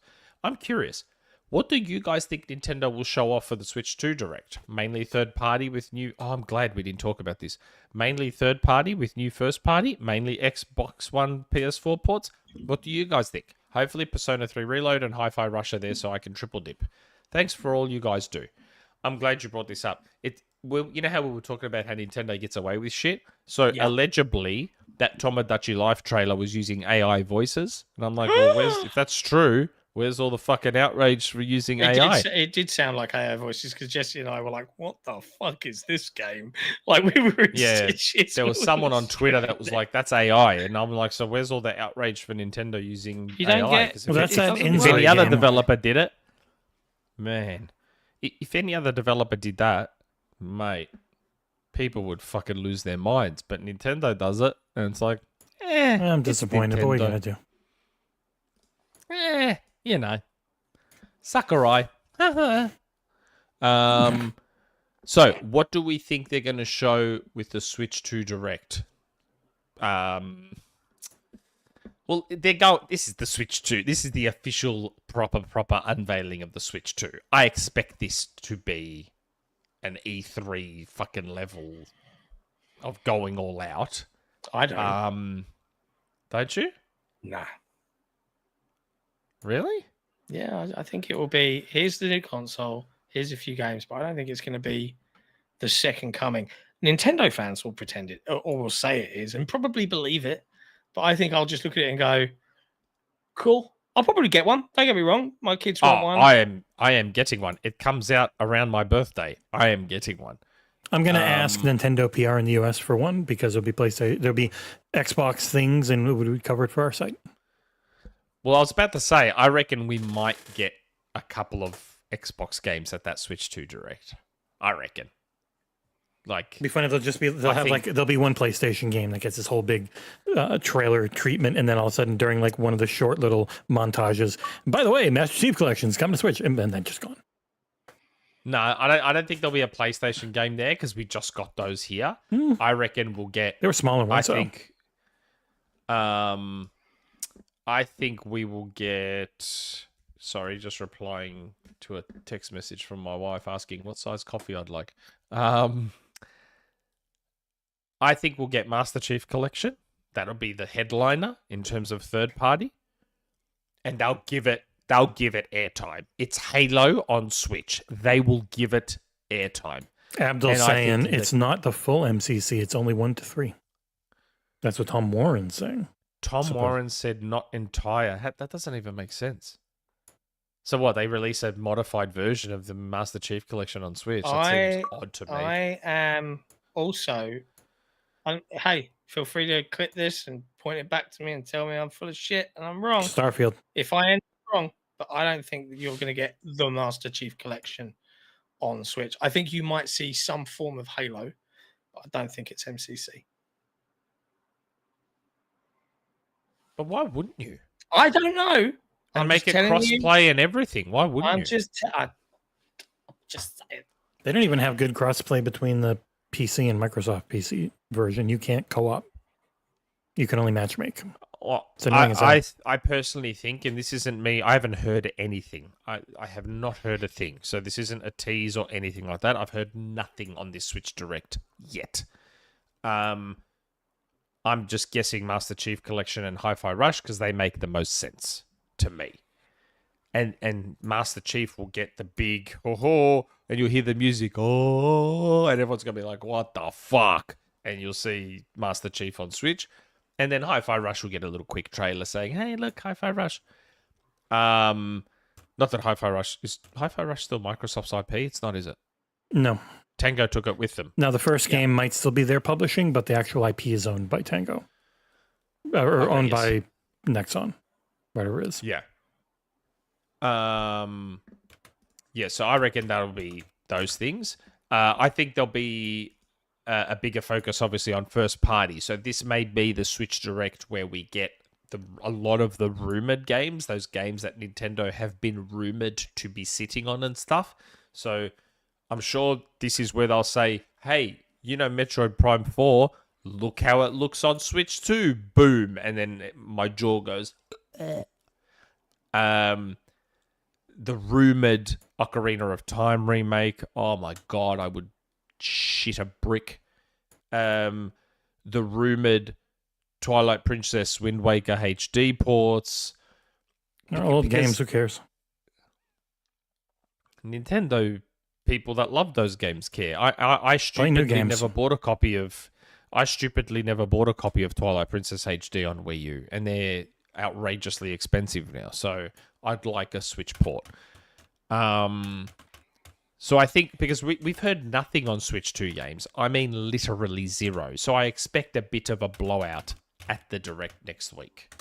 Mostly focused on first party with a sprinkling of big third party games. It's like, hey, you know how we keep getting these shitty FIFA versions? EA will be like, well, now you're going to get the proper version of FIFA rather than that shitty Legacy edition you've always got. Stuff like that is what I would expect. Good times. What about you guys? Or do you not care? I don't give a shit. Couldn't give two fucks. Hey, we're just letting you go.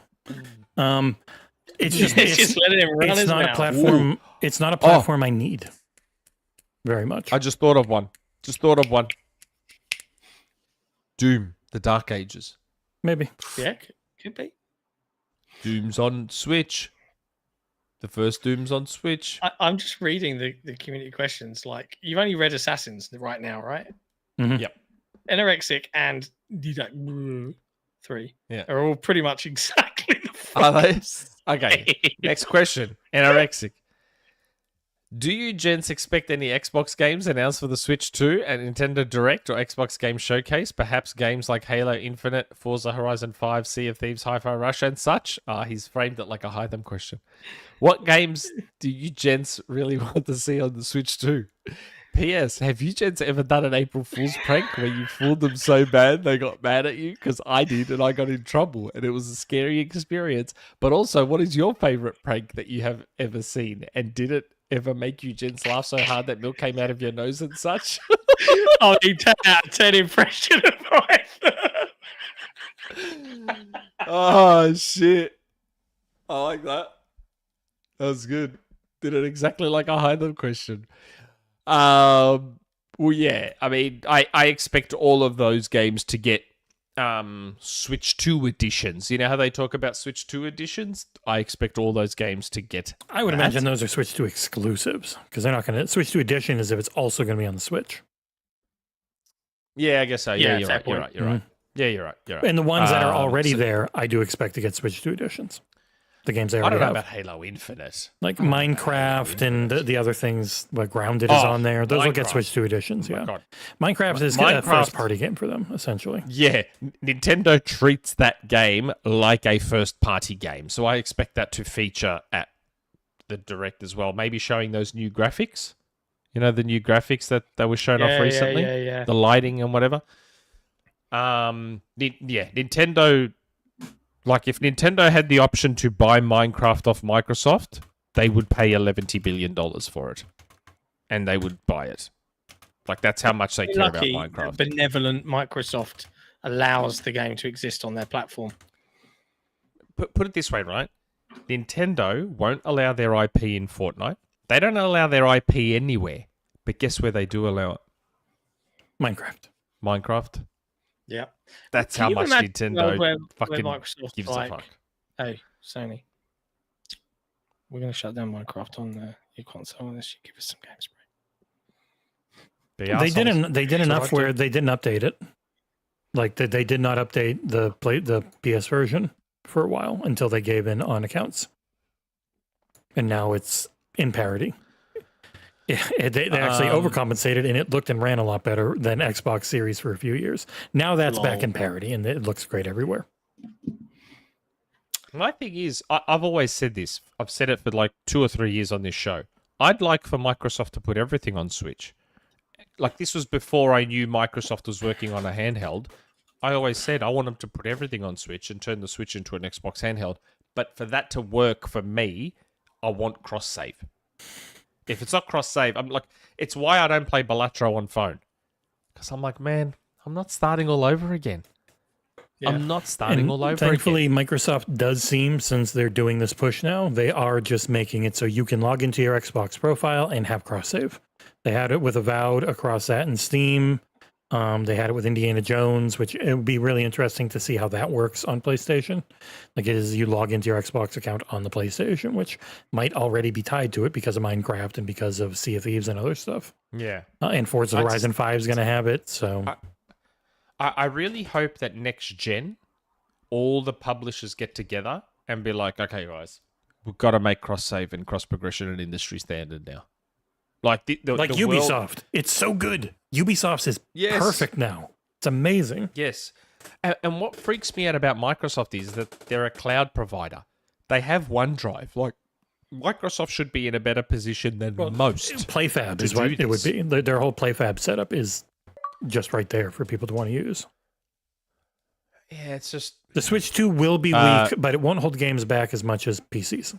Yeah, Dell 9094, as long as Switch 2 isn't weak and holds games back. I mean, look, it's going to be weak relative to your PC handhelds, but as we saw with the Switch, because it's the best-selling console, contrary to what some people will tell you, because the Switch is the best-selling console, developers had no choice but to try and optimize and get their games on there.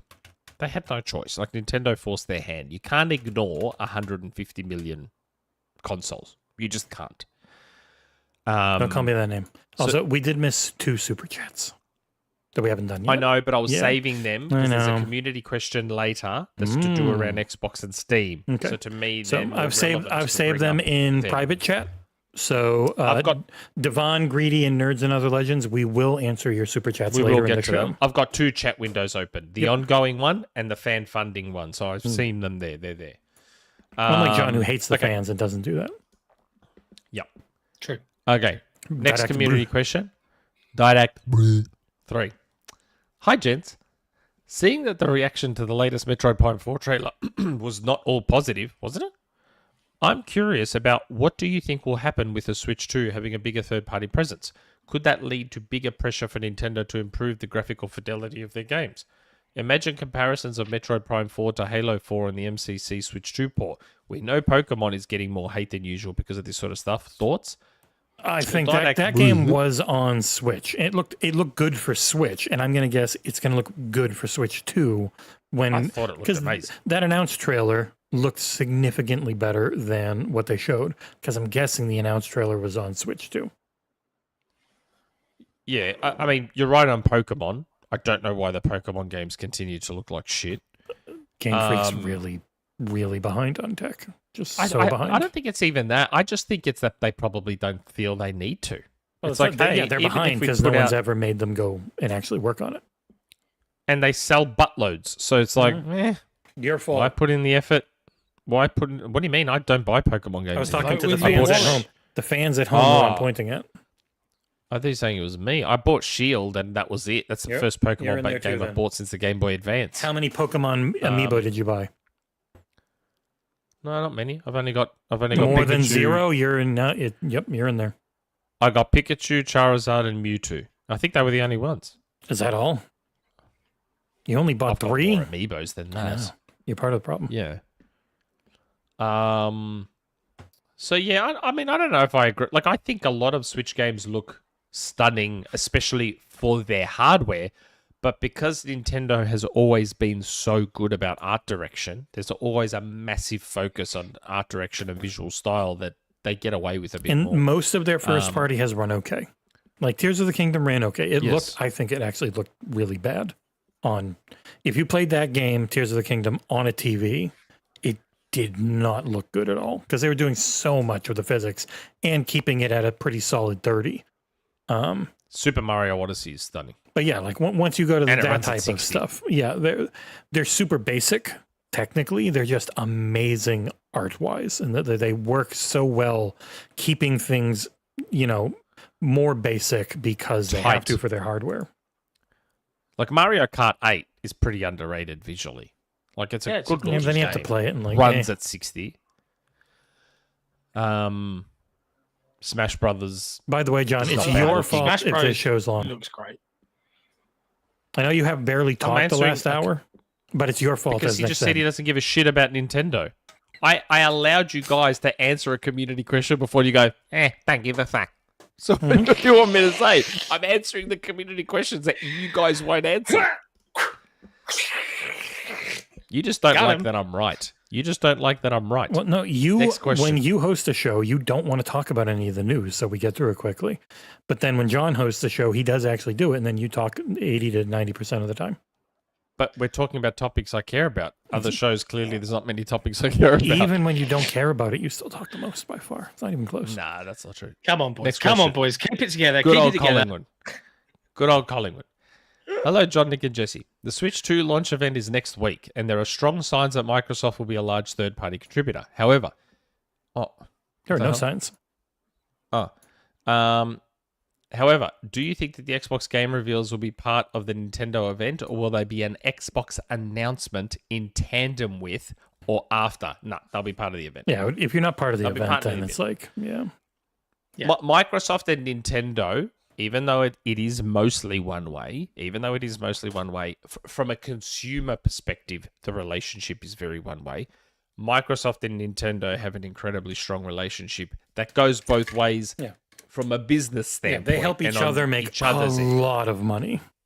Yes. So from purely from a business perspective, their relationship very much goes both ways, because Microsoft says, "Okay, Nintendo, feel free. As far as you're concerned, Minecraft is yours. As far as you're concerned." And Nintendo says, "Hoo-hoo," and makes Microsoft a fuck ton of money off Minecraft. So there's Microsoft's part of the relationship. Money. That's all Microsoft cares about. But from a consumer standpoint, all we see is one way. Oh, Nintendo gets this, Nintendo gets that. What the fuck do we get? We don't get Metroid, we don't get Zelda, we don't get anything. So it's two ways on the back end, not on the front end, unfortunately.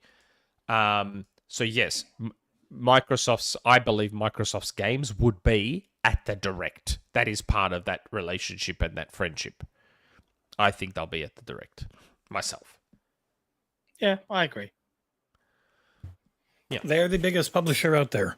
So it would be weird if they weren't. Yep. That is their plan. Their plan is to be too important for anyone to ignore. Eventually, they will help Sony make so much money and be so influential on their platform that they won't be able to just attack them all the time. They're the best selling. They're the most pre-ordered games on PlayStation. And that, I mean, if we wanted to get into it as a topic, I added it. We now know relatively accurately how those games have been selling on PlayStation, thanks to Alinea Analytics, who put up a wonderful blog post with seemingly hard numbers that they claim are very accurate.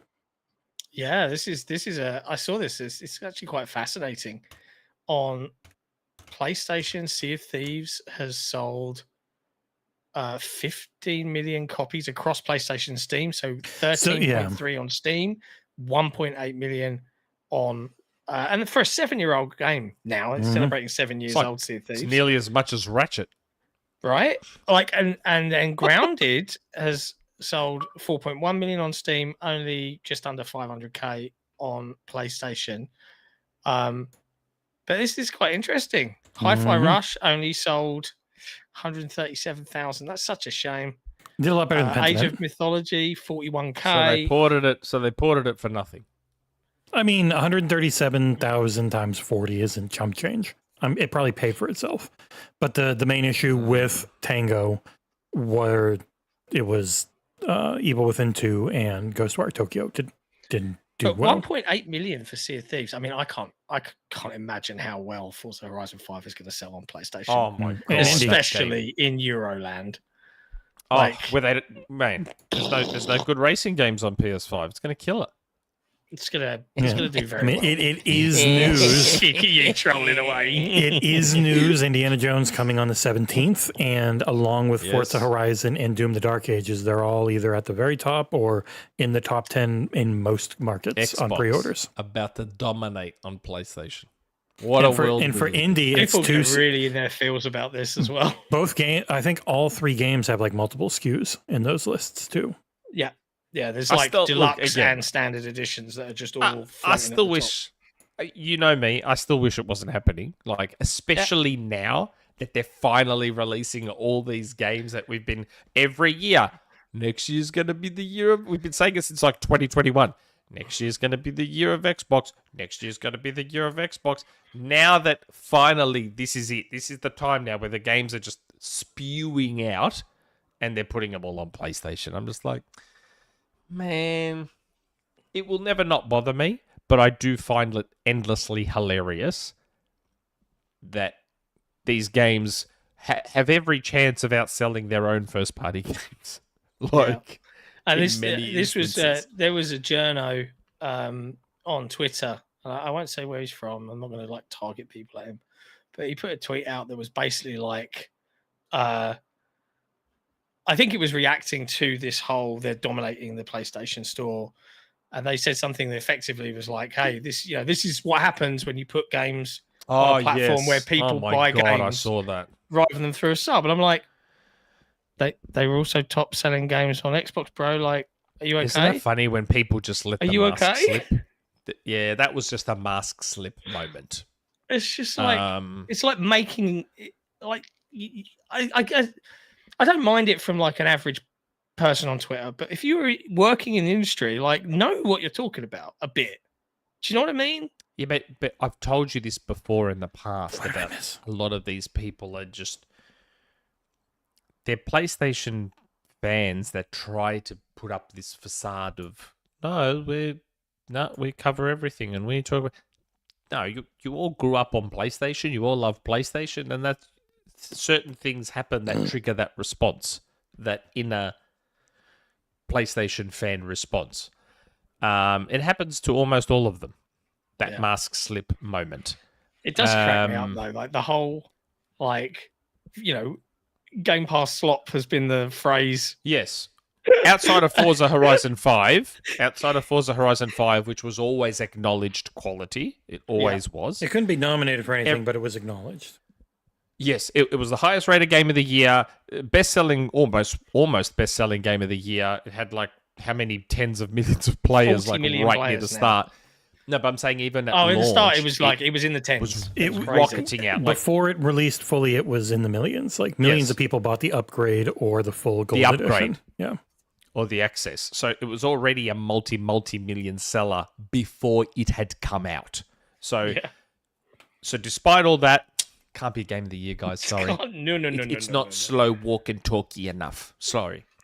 If your driver could get out and the camera could zoom in behind his shoulder, maybe he had some personal issues that he was grappling with. maybe the sun. It is funny too because as there's been more talk about this game coming to PlayStation in about exactly a month, people are going back to it like, this game's so good. It's like, it was always amazing. It had really good DLCs. I never played it. I did not play Forza Horizon 5. It is a phenomenal game. It's stunning to look at. It's probably going to look amazing on the PS5 Pro because I know what they're doing. On the Pro, it'll look ridiculous. And it's got everything you want. It does require online. I don't think it has cross progression. Like, it doesn't have cross save. But it is a stunning game, an enormous package, has good DLC. Putting it out on PS5 this year means they're probably renewing it longer on some of those licenses. Because I imagine a lot of times licenses go out because the game stops selling to the point where they don't pay for themselves anymore. But you're putting it on PlayStation. Why are you showing a clip with the graphical glitch in it? It's my review. That was my review for Hot Wheels. But like now this port will pay for this game to probably exist on storefronts longer, which is also good for everyone. Reset the MSRP and well, it is expensive. It's expensive on PlayStation. Yeah, you want the gold and all that, and you want the early access on the 30th. You guys spend like $70. Isn't it funny though that this has early access when it's an old game, but it has early access on PlayStation? You know what, Microsoft, go get that bag. That gold, free money. That gold edition has a ton of content. You get a ton of cars. You get 2 big ass expansions. So it is good for that as well as it is weird to have early access on a port. But you can't tell me it's not endlessly hilarious that some of these, again, I totally understand. Everyone understand that I wish this wasn't happening. But now that it is, whatever. I do find it endlessly hilarious that a lot of these old Xbox games will most likely and potentially outsell many PlayStation first-party games. Wow, I do find that endlessly hilarious. Who was doing timestamps on my reviews? This is not me. It's on me. Sometimes the AI does it for you. Weird. But yes, so I mean, that's good. Microsoft. I guess Microsoft is doing what they set out to achieve, which is making a lot of money on other platforms. It was the experiment of doing these 4 games, and people didn't leave, and they made a lot of money, and so they were like, "Yep, doing more." I think we've done this conversation to death. All I would say is that I think Microsoft look at the rest of the industry, look at studios getting shut down, and they've done their own shutting down, Mm-hmm. But I think you've heard Phil say it several times. To be fair, and again, you know me, I don't stick up for Microsoft much. They've done less shutting down and more selling off / giving independence. Yes, yeah. I'm not saying they haven't shut down. I'm saying less shutting down. Like Toys for Bob. I don't know anyone around that bought Activision when they doubled in size while being bought that would have let go of as few people as they did. It sucks they did, but it wasn't anywhere near as bad as it could have been because they literally doubled in size. Yeah. And Phil's been on the record. I think I don't know if he said it on our interview, but he said it in one of them recently, where he said that the onus is on every studio to operate as a profitable business. It's why people were so surprised to see like Ninja Theory did okay. Like, did Hellblade 2 sell that great? Well, it sold okay for them in terms of in line with what they expected, but they also have like a top tier motion cap studio at their and that's their other side of the business, and they charge, and that's how they keep their money rolling in. Yeah, right? That was about 2023. They were profitable despite not putting anything out. So like the onus is on and I think that pivot to, let's put the games everywhere is to keep these studios making games. And if I had to choose, and I'm just being real here, if I had to choose between my precious exclusives being playable by other people after the fact, or even on day one, or at some point maybe the game didn't sell enough because it was such a big risk on a smaller platform, and now that studio's gone forever, I'll take other people being able to play the games. Thanks. I don't buy that. I don't buy that has to be the choice. You might be right, but we live in a world where that is different. The thing that is really different right now is normally this is the time in a generation where you're making your most money because your hardware has gone as cheap as it can, and you're just able to push more and more, and that's gone. And so much of this is like that's never going to come back. We have to shift and change. How do we get more? Because like this isn't supposed to be the time where every time you sell a hardware, you're still losing $150 on it, or even potentially more with the tariffs and shit. Or no one's buying the latest AAA game because they're still playing Fortnite, or they're still playing Rocket League, and so on and so on. Nick. Yeah, it's just anything. This is your fault. In Matt Piscatella, as we say all the time, he's talked about it so much, but the black hole games at the top of gaming keep gaming's overall revenue going up, but it's not. It's trickle down economics. It's not actually coming down to so many companies that put out great games and then have to shut down or fire a bunch of people because it's so hard to get anyone to buy anything at full price. Now, while we're on the subject of, sorry, Nick, go on. No, I prefer it didn't happen. I just wish they gave all these amazing games a chance to increase Xbox consoles. The reality is these games aren't big. Schedule 1 and Repo are bigger than almost anything they've put out lately. I understand that. It's such a weird industry for that. Like the amount of money you spend versus what you make. It's impossible to know what's going to hit. I know, but you can't just expect, when you are a platform holder, you can't just expect everything to hit, and you can't just focus on what sells. There has to be, so the talk from Xbox people used to be, the beauty of Game Pass is that it allows more risk taking. It allows for smaller games, and now we're talking about, those smaller games don't do enough, so now we have to go multi-plat despite Game Pass. It still allows them to exist. They were never going to carry an entire platform. No, but you still need and they're doing the breadth. Yeah, they're doing more of that than ever. Like we've seen. I would say, Nick, South of Midnight's a $40 game. Game Pass has allowed for, certainly from my perspective, more experimentation and risk taking in terms of what the titles are than previous big heavy Yeah, hitters that and like just Britt come and says, gone. this is enough. It is enough, but they don't see the growth in it that they've lost due to hardware prices not going down. So it's like, Yeah, it's diversifying what you have, like we have been doing, where it's like we're working on Console Wars, which will be in stores. How long, John? Not that long. oh man, it's the It's really UK fucking copies and Europe copies made landfall in the UK at customs on Tuesday. Take about a week to go through, apparently, but then they'll be on their way to the fulfillment center. Then I'll be in the fulfillment center packing boxes and sticking stickers, and then the US copies make landfall. I think on the 4th of April, so it's either the end of next week or It's so close. Monday, and then they'll go through customs, then they'll go to the fulfillment center. I won't be flying to the US to do any shipping over there. I've got people doing that for us, and then it's here, it's out, And it's going to be on Amazon. You will be able to buy it if you miss the Kickstarter. What about the Kickstarted ones? That's what he's talking about. They're the That's what same. I'm talking about. Yeah, it's the same ship. So there, we ordered extra.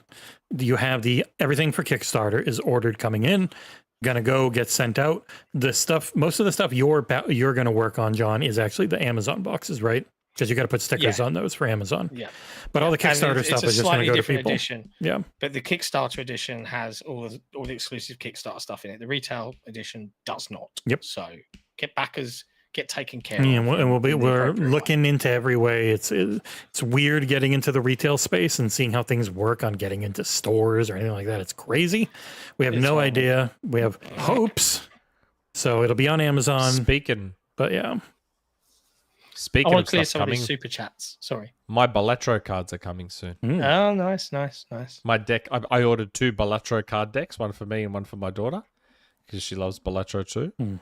Good taste. And she's very excited to get an actual deck of cards that is Balatro. I'm like, that's good. I'm not going to open mine. I'll let her open I wonder if hers. they ever do the DLC, since they have all those things worked out with companies and like let you just get DLC versions of the kings and queens Man, and I shit. can't wait for those cards to come. But the other thing, John, before we go to the super chats, I did also want to say we are invited to, myself, John, and Ursel. We have been invited to Summer Games Fest. So the 3 of us are looking to go. We will be doing a subathon and reopening a PayPal. Why wasn't I invited? Because you're like $5,000. I would love to have you there. It would be amazing, but it's so fucking. We got PayPal, 3. Yeah, I had to beg for 3. I had to beg for 2 last year, and they're very nice. Thankfully, that company that I do, probably done like 100 reviews for them that I didn't have any interest in, but I did them to build up the relationship. They like us a lot, so we're going to go to the summer play days at Summer Games Fest. Myself, Ursel, and John for this one. Maybe me. but Maybe, hopefully John. Funds are tight, but we'll get into the other part of this in a second. Yeah, so the 3 of us going there, hopefully doing coverage and stuff like that. Trying to get lots of behind the scenes stuff for patrons as exclusives, like just us hanging out and talking about stuff that we can that's not embargoed and whatnot. But also to try and help pay for some of that. We're going to be doing a spring subathon sometime soon, probably sometime in April. I'm hoping. We'll reopen a PayPal that just stays open, kind of like a GoFundMe. If you ever want to toss like $5-10 or whatever in there, all of it would go towards helping us travel to more stuff so we can do coverage because we're broke. That's the nutshell. Yeah. As an additional heads up for any Patreon members watching, listening on Spotify after the live show has ended, we are holding our very first Patreon town hall, I believe on April the 7th. Yep. Keep me honest. This is effectively, think of it as like community questions live, but this is where we'll share a little bit of behind the scenes of like how we're doing as a company. We'll have you guys, you'll be able to come onto an open mic if you're on your phone on Discord, or you can submit a voice note via Discord. All of these things, we'll save it all. We'll listen to it all. We'll talk through it all live with people. And we'll get as many of the team in the room as humanly possible, answering questions and just generally having a conversation, mostly about what do you guys want to see from us next? Like we've done a lot of crazy growth in the 6 and a bit years that we've been doing this. And we're always pushing to go bigger, do something crazier. We know what this year 10 is. a.m. what time? UK? It'd be midnight your time. 11 p.m. or midnight your time. Yeah, it's late my time. It's So 10 a.m. Morning It's, your time. it's when we do headlines. So 10 a.m. my time, 3 p.m. John's time, which is like pretty 10 a.m. your time. my time. So it US would be time. it would be 11. yeah. I think 11 p.m. your time. No. Be later than that. It would be later than that. It'd be like 2 It'd be like I 1 think. a.m. Be like 1 a.m. But yeah, so tune in, patrons. If Well, you it would can, normally be midnight, but you're falling back. because we love you. We want to hear from you. I'll check. But yes, now we've got a bunch of super chats outstanding, and then on the PlayStation front and the whole Xbox and future platforms and games going everywhere, we've got a couple of questions on Xbox and Steam and a super chat on Xbox and Steam. So tackle them at your so we leisure. got Super chats first, I guess. Cody Bishop, do you think this Nintendo Virtual Cartridge was a technical conceit they had to make in order to get backwards compatibility working on Switch 2? Interesting question. No. I think it's, if anything, it might be the other way around. Because of backwards compatibility, they could implement something like this, if anything. Although I don't see how the two are related, because this was only about Switch. This is a software update coming to Switch. So I don't think it has anything to do with Switch 2. Yeah, probably not. I don't think. Yeah. Dell 1994, is 2027 a realistic hope for the next main Halo? Yes. Yeah? Could be. I mean, yeah. If it's the It's not- CE yeah. remake and you're rebuilding something off of the skeleton of something that already Yeah, the exists, it's CE less work. remake for sure. Yeah. Might the be next- 2026. You never know. But the They have next enough next year, they're brand fine. new Halo, I wouldn't have thought. Oh, Was brand. 2027. Oh, okay. Yeah, he said I thought it main. was just like the next. Next- Halo. He said Main next to main Halo. Halo. Oh, I don't know. It depends on so many Well, things. If this is a CE 2021 was Infinite. They did completely rebuild only a couple years ago, so who knows where they're at. Yeah, but they're now on Unreal Engine, so everything should be faster Yeah. than it was before as well. So you get those two things into the mix, maybe. Well, I mean, Ray, to me, it would they make sense. essentially rebuilt. They essentially cleaned house and rebuilt 343. So it's not like they've just been working on something for 4 years. To me, it makes more sense to attempt to make it a launch title for the next generation. Makes sense to me. Yeah. Which would be So if 2027. next gen is 2028 for Microsoft, let's just say, if next gen is officially 2028 for Microsoft, But Jez is saying it's 2027. oh, is he? That was his report. Yeah, the hardware's been greenlit, scheduled for 2027. Big console, PC hybrid box, and a handheld. Yep, Series X follow up and the Series S handheld essentially, Yep. which are Okay, PCs. I'm not going to talk about it now, but anyway. No, but like both myself and even Mag heard about the under the box, the under the TV box, and the handheld ages ago. So they couldn't have just been greenlit now. Because the under the TV box is a Series X follow up and not the same hardware as the handheld, like you thought. Oh yeah, that's possible. I Yeah. guess that's possible. Yeah. Yeah, it is 'Cause we a had both proper, originally heard. powerful Yeah, follow up. yeah. Yeah. Oh, okay. Yeah, that makes more sense. I'm that guessing way. the people in charge were like, "What? That would be stupid. Don't do that. Do an actual nice little powerful PC." Yeah, I guess that makes more sense from that perspective. Okay, so we said we had the community questions, did we? No, we got the Yeah, super chats we wanted to deal with. So have we dealt with all of the Yeah, but- ones? Super okay, chats. Some so- of the super chats match with that community question pretty well. Yeah. But that's what I'm saying. So why don't we do those because they're not part of the news topics? Why don't we just do them later in community questions? Yeah. They're all But- saved. but- We will get to the super chats. Yeah, no, sorry. But we were just talking about PlayStation games on Steam, Microsoft releasing Xbox ports. Well, no, we weren't talking about PlayStation games on Steam. We were talking about Xbox games on PlayStation. Yeah, but we're talking about games going everywhere, and we've got Xbox and Steam, and we've got talk of future platforms. Like, it makes sense. Let's just do them now. Mm-hmm. Whatever. Like, Only a It's couple topics left. Um, anyways. Divan Greedy.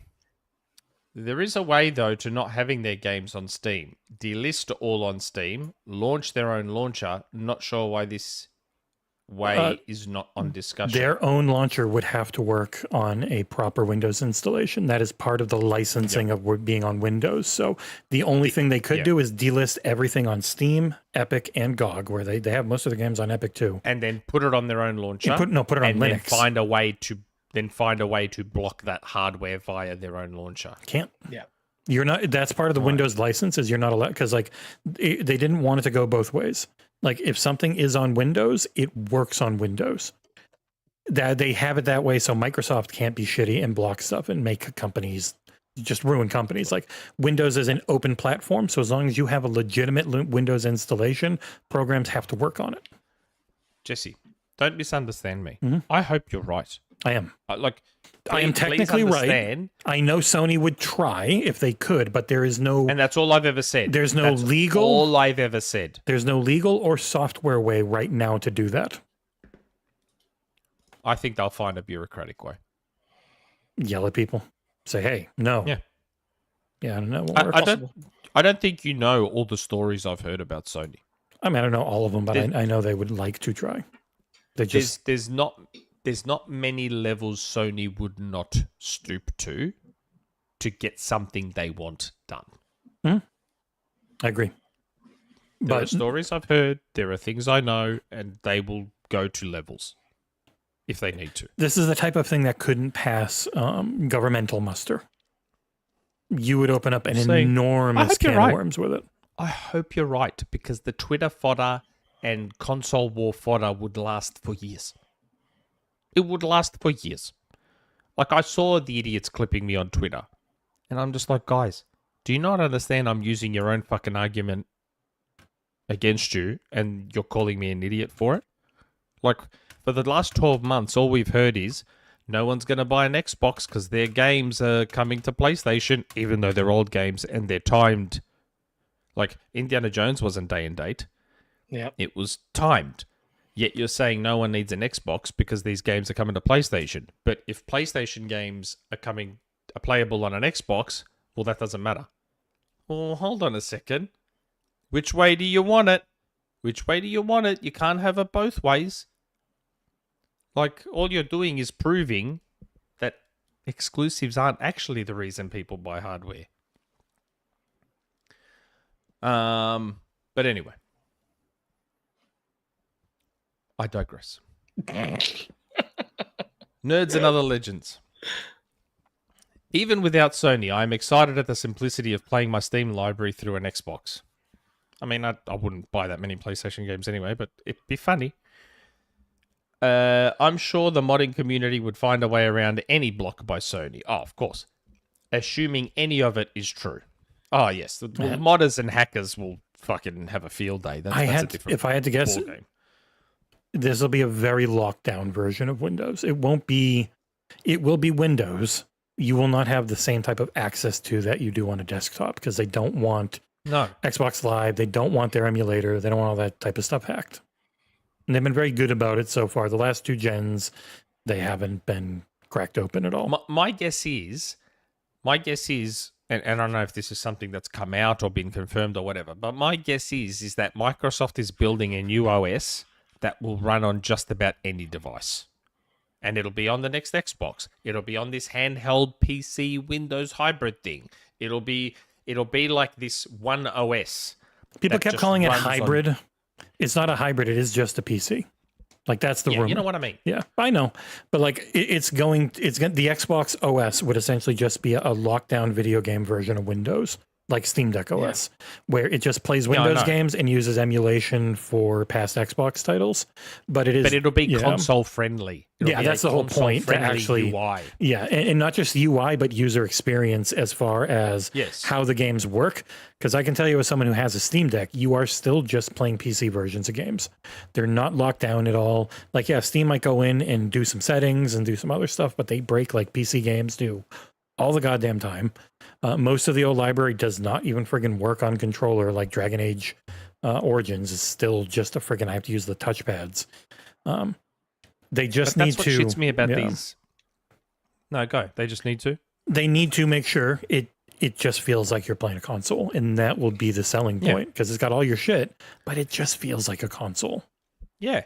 And that's what shits me about all these clippers that clip shit out of context and don't understand. Like, I saw an argument from the idiot that writes theses on Twitter saying, oh, you lack the fundamental understanding that, you know, they don't want the PC experience. It's like, but this Xbox handheld, that's not going to be the PC experience. That's the whole point. That's on Microsoft to nail as well. It's important to underline. And we said that last week. They have to nail, for this to work, they have to nail every aspect of it for this to work. Yep. They have to nail the OS. They have to nail pricing. They have to nail the hardware and how good it is. They have to nail all of it. We said that last week. Yeah. But, you know, out of context, I said the words, why would anyone buy a PlayStation? That's not me saying no one's going to buy a PlayStation. I'm just saying, like, if they pull it all off, if they pulled it all off, tantalizing prospect for any hardcore gamer to have all of that in one device. And I also threw in the caveat that if you don't suffer FOMO, because he was always like, oh yeah, but it's day one games on PlayStation. It's like, yeah, but I said if you don't suffer FOMO and you don't have to have those games day one, why not just wait for them to get cheap on Steam? Yeah. And have this one device that will play those PlayStation games. Because the backwards compatibility offering on PlayStation's not much. Like, most of those PS4 first-party games are now on PC. So backwards compatibility is, quote-unquote, solved as a problem. Because I can just get 2018 God of War on PC. I can get Horizon Zero Dawn on PC. I can get Last of Us Part... Wait, is Last of Us Part 1 on PC? Yeah, Part 1 is. Part 2 is in next week, I think. Yeah, so most of those big PS4 first-party games are on PC. So that solves the backwards compatibility problem because the PS5 doesn't play PS1, PS2, and PS3 games. I mean, there's a very tiny selection of PS1 and PS2 games, like extremely tiny comparatively to those library sizes, but the backwards compatibility is not there keeping you. So if you can get this little console that will play it all, why wouldn't you? Logically, just applying the same argument that they do for, Xbox games are on PlayStation, why buy an Xbox? Well, I've got OG Xbox games and 360 games keeping me on an Xbox. Yeah. I sold my OG Xbox and all my 360s because I have those games now on a Series X. Same way I sold my PS1 and my PS2 because I now have all those games on a PS3. Like, I'm trying to get rid of boxes. I'm tired of having so many boxes. So if this next Xbox can mean I don't need any more PlayStations, why wouldn't I? I'm just remaining consistent there. One thing I wonder, if I can, if it is a PC and it's running Steam, should just be able to plug your DualSense in and use it. Yeah. Yep. You should. Via Bluetooth. Yep. Or just a USB cable, whatever. It should just work. Ah, man. Wires. I know. But batteries die real quick, so. Again, I want to be able to get rid of the boxes without losing the games. If this next Xbox allows that, then why wouldn't I get it? Or why wouldn't someone get it? They don't have to. I get it. Because if all you know is PlayStation, you're going to buy PlayStation. I get that. Mm-hmm. Same way, deep down, I know it's stupid that I buy Apple, but I just buy Apple. Same with PlayStation. You're in their ecosystem. All your stuff works well with it. Like, switching to Android means you got to probably change a ton of shit in your house that is just only works with Apple. It'd be the same PlayStation. My headset, my controllers, all that stuff, it works with my PlayStation. I'm well aware that Apple is a shitty company and they don't do anything special anymore like they used to, and they're ripping us all off. I know I shouldn't, but I do. Before you wax lyrical too much about all of this, we've obviously got a couple of community questions on the whole Steam, Xbox and thing. They might ask more pertinent things. They might. They'll give you another thing to wax lyrical about for 24 minutes. This show's actually, we're only at 2 hours. Yep. Community question, where is it? Cap Coog. I am the Xbox only player that a lot of podcasts and gaming media outlets like to say they are concerned on behalf of. I just want to state, hi. I just want to state that I personally do not care if Steam is on next Xbox. If it is, cool. That might be a value add, and I might never touch it. This week has once again reminded me that most content creators are on PC. Good for you. Lots of the next Xbox talk has shifted to needs to have Steam or huge L. Has it? I think a lot of people, unfortunately, and this is Microsoft's problem. This isn't anybody else's. But when stuff comes out and people talk about it in, reporting, then they theorize and strategize, give it a few weeks, and then it's fact. The next Xbox will have Steam, right? Them leaking that screenshot that came out adds to that kind of discussion, even though that Steam shot could just be like any other of the million apps that you can download. Just be that scans your system and goes, you've got games on Steam, and you can just go and look at them through one app. Because Steam is really good about Steam. Just like, you've got our stuff, please let them buy and play it. They don't care. So there's a lot of assumptions being made, and until this is that whole Microsoft's messaging so shit. Microsoft haven't said fucking jack shit about what they're doing outside of the conversations that they've had. So Coog is right. It is an L if Xbox doesn't have Steam, but the assumption is now out there, and it will pretty much soon be parroted as fact by everybody that it will have access to other stores. But it's a message and a mess of Microsoft's own making. Phil's been out in interviews talking about different stores on the console and things like that. And you add these things together, and this is just what it becomes. Is it an L if none of it happens? I don't think so. But it's good if it does, because it's more choice for me as a consumer. They call it an L because they say it's an L comparative to what their imaginations thought it could be in a perfect world. Yeah. So from that perspective, so if you're imagining the perfect execution of Steam and Epic on the next Xbox, it looks tantalizing and it looks incredibly appealing. So if that's what's in your head, and then the next Xbox comes and it's just another Xbox, you're like, okay, that's an L. But that's an L compared to what you had in your head, not what was actually reality. And for the rest of his question, it's pretty much like, what would the benefit be for him? Most of it would be, you probably wouldn't have to pay for online anymore. They wouldn't be able to do it. Like, you can't have PC versions because then everyone's just going to buy the PC version on Steam instead of your own version, because they have to pay for Game Pass Core or whatever it is, at least. The other is the amount of unbelievably cheap-ass games you can get on PC. You can get them free from Amazon. You can get them free from Epic all the time. And the price... So am I reading the rest of the question or not? Yeah, might as well. Nobody has explained why the next Xbox needs Steam for some PlayStation games. If I wanted those, I would have bought a PlayStation in 2018 when they actually had games. Lol. Sony disclosed to their investors they are only releasing 1 or 2 actual first-party games every year for the foreseeable future. Funny, I said that like 2 years ago and was laughed at. So I need Steam on Xbox to get them 18 months later? Really? It just seems the gaming media and the podcast space is setting up Xbox for an expectation before anything has actually been revealed again, moving the post. Apparently now the next Xbox can't just be an Xbox. It literally has to cure cancer and save the world. So why does Xbox need Steam? And what if it doesn't? So don't even think PlayStation doesn't put that many games out, but the massive benefit is all the third parties that don't go on Xbox you then get. Because there's very few games that are only PlayStation or only Switch. For everything that gets that's probably announced, the biggest benefit. Everything that's exclusively not on Xbox, you now have access to. That would be the biggest thing. Though, there's a flip side to that. So if Steam and Epic being on Xbox helps them get the games that normally skip Xbox, the sliding doors on that is that then other developers that were sort of clinging to still making Xbox games might turn around and go, oh, well, now we don't have to make an Xbox version because we can just...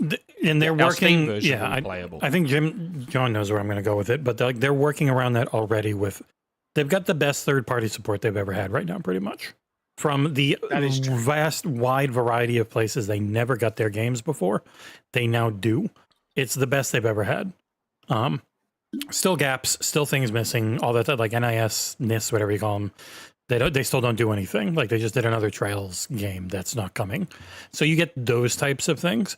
But also the rumors are also the dev environment becomes this one SKU. You make one game, you get it to everyone who owns a PC, anyone who uses our cloud infrastructure, and anyone who buys our hardware.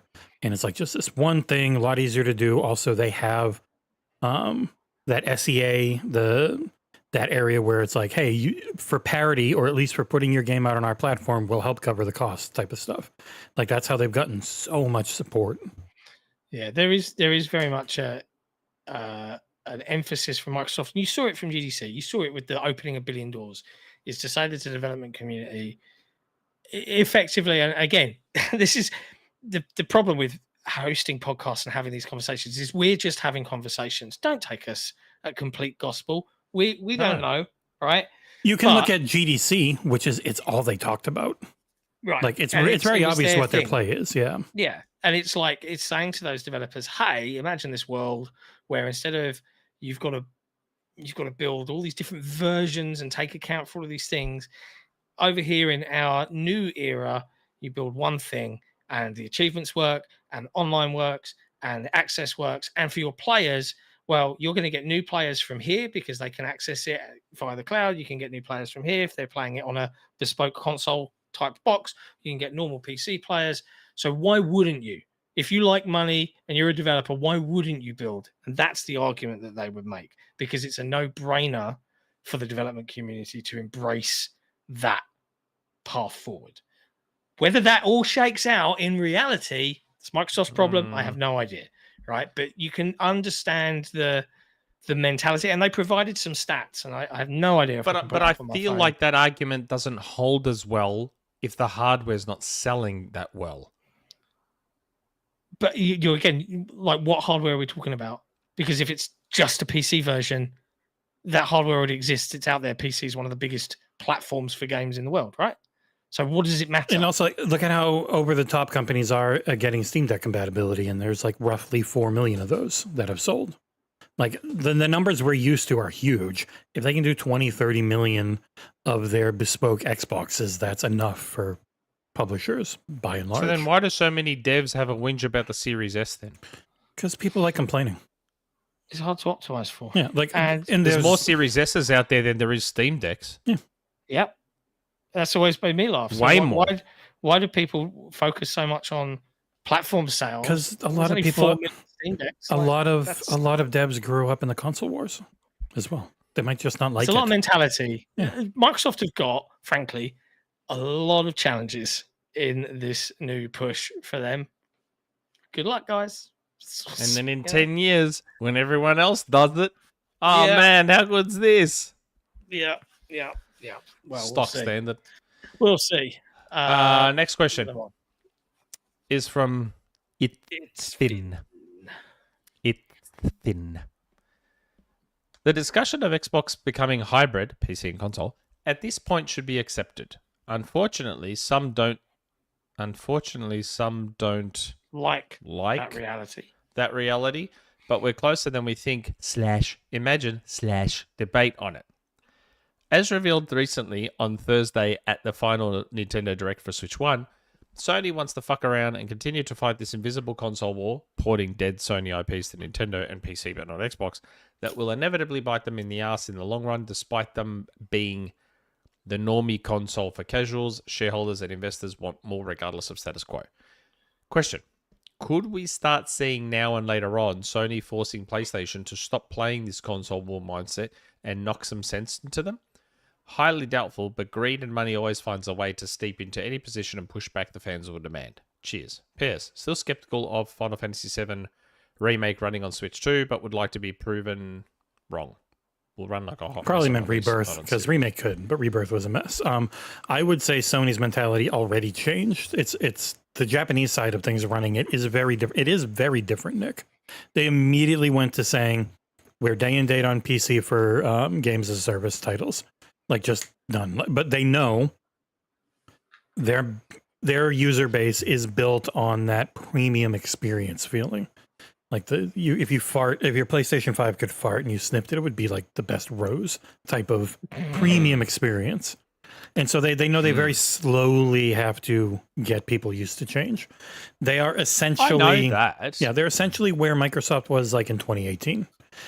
Some things No, are I on know, PC. We're doing some Switch ports. Like We've talked about it here. We've said how Sony will do it very slowly and very incrementally. But I'll that tell you what will also make them doesn't. speed up. Sorry. What? If What? they release a big AAA IP, let's say the Intergalactic Prophet from Naughty Dog, The Heretic Prophet. it goes That's the woke one. and Well, gets broke. right? Let's say, worst case scenario, That game looks legit great, though. it looks great, but let's say, and I'm just devil's advocate, I'm sure it's going to be fantastic, but you could pick any studio, they release a new game, and they spend silly money again, and then it only sells on their massive console base.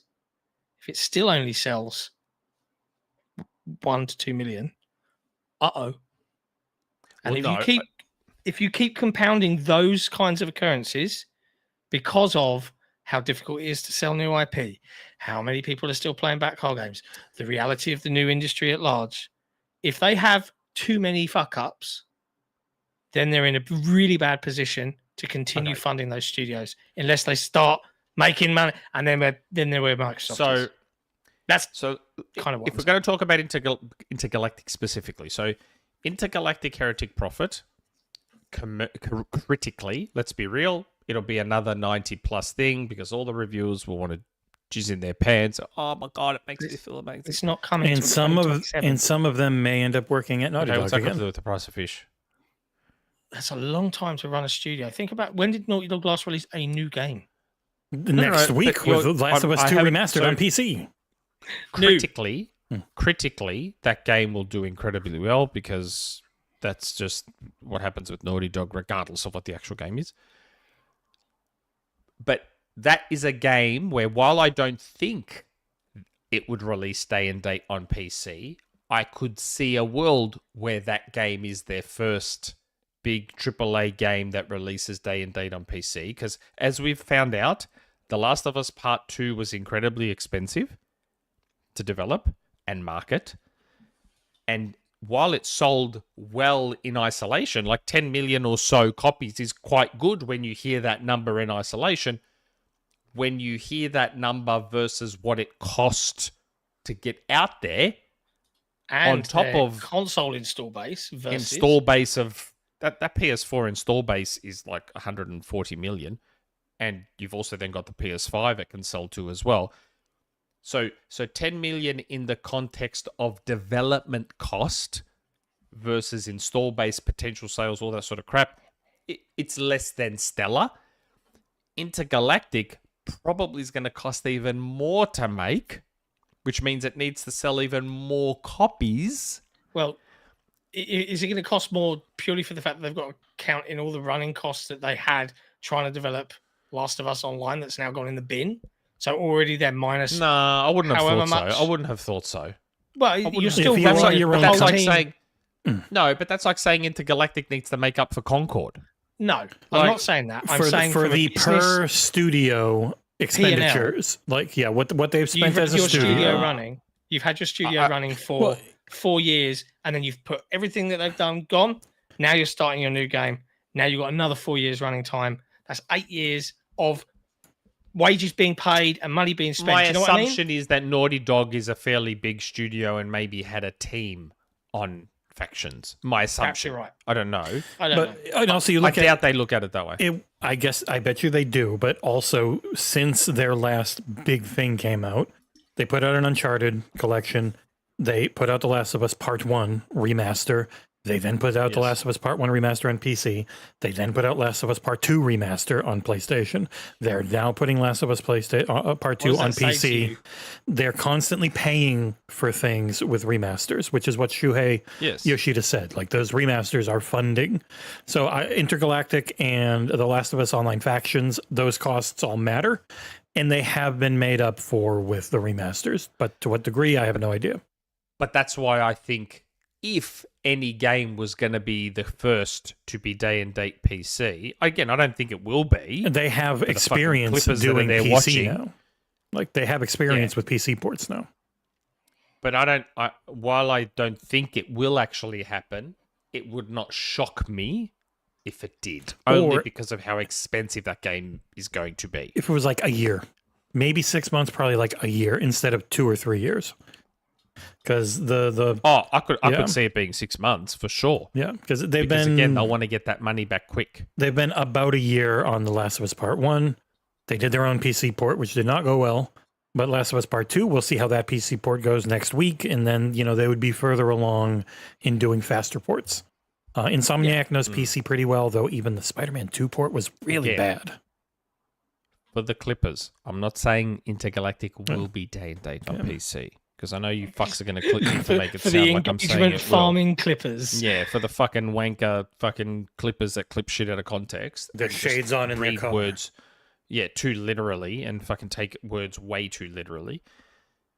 I'm not saying it will be date and PC. I'm saying I could see a reason for it to be, and it wouldn't shock me if it was, because it will be an incredibly expensive game. And it looks amazing.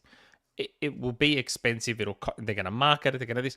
If Last of Us Part 2 was 300 mil plus, this would have to be pushing 4 or 5.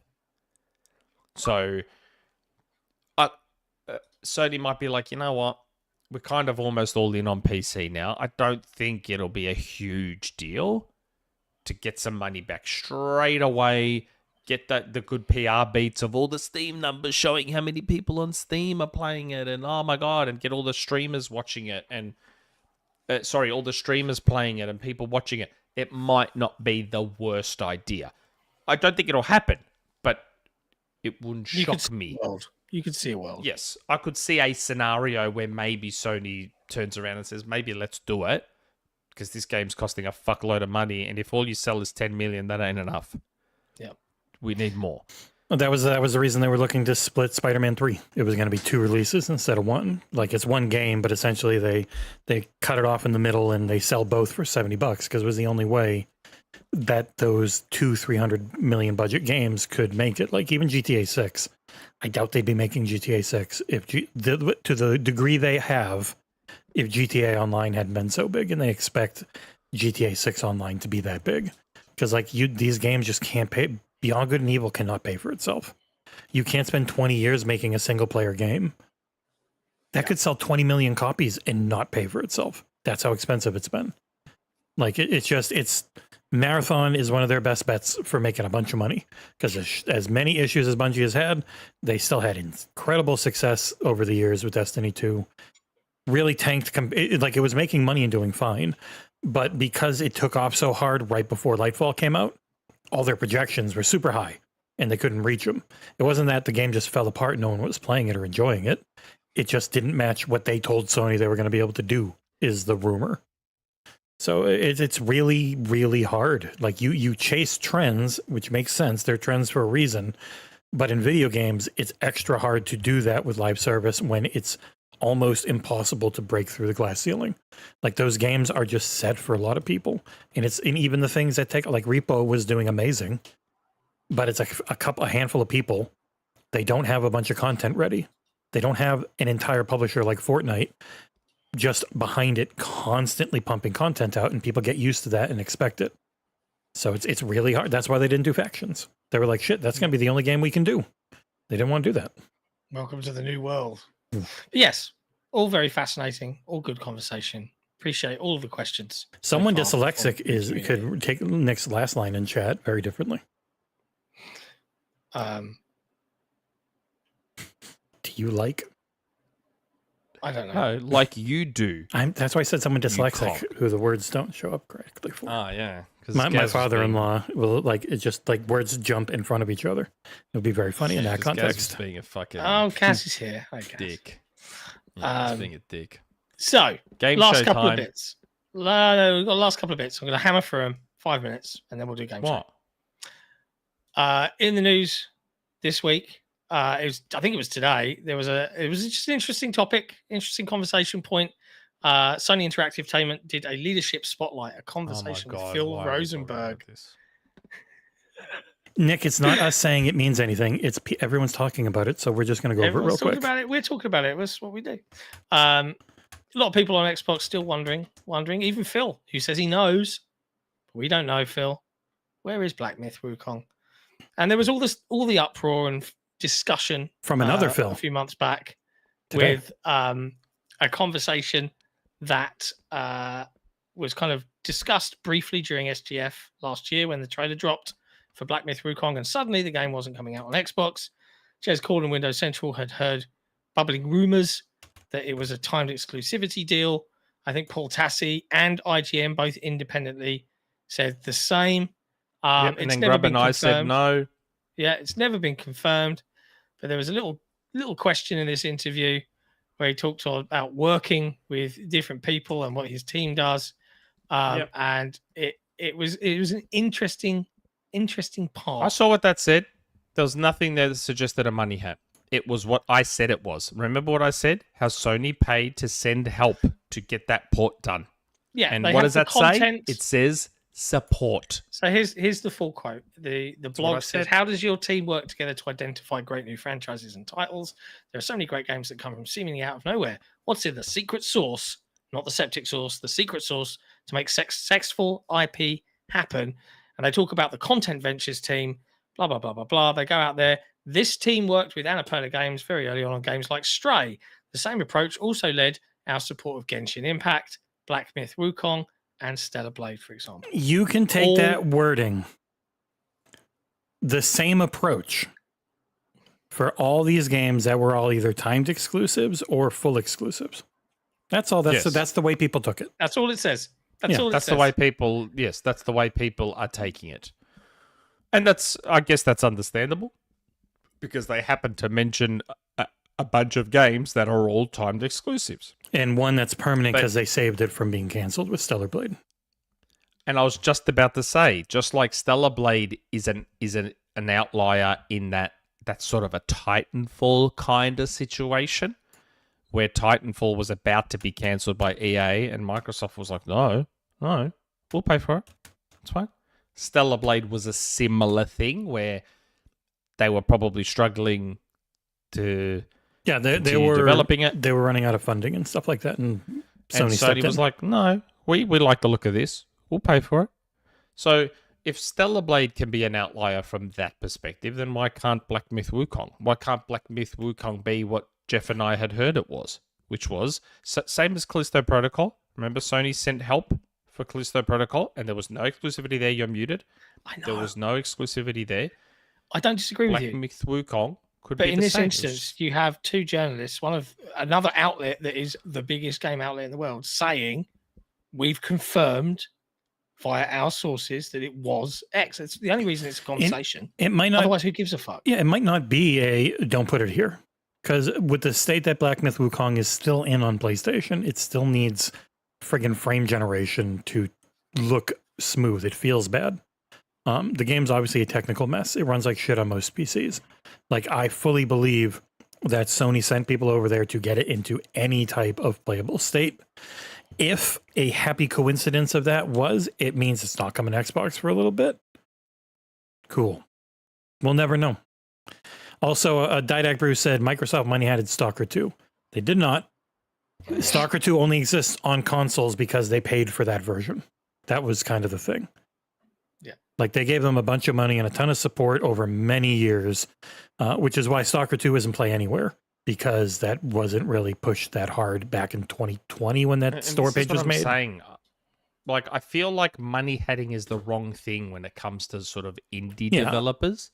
Yeah. Like, we know, our team knows firsthand that some indies just can't do multi-plat development. That's why a lot of these deals exist, because they can't do it. So, still, the only thing I would say to that is it is also true that Microsoft were like, where's our platform on this trailer?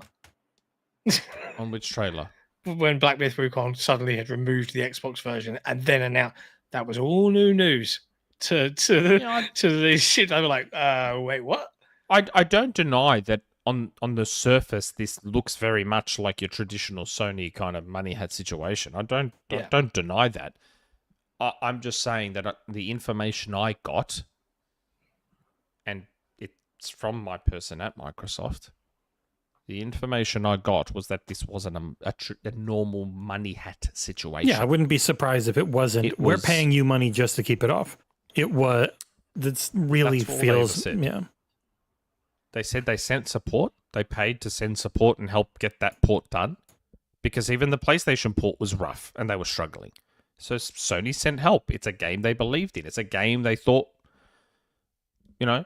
So it's very possible that if Sony didn't send that help, the Black Myth Wukong PlayStation port would be just as delayed as maybe not quite as delayed as the Xbox One, but close enough because that support wasn't sent.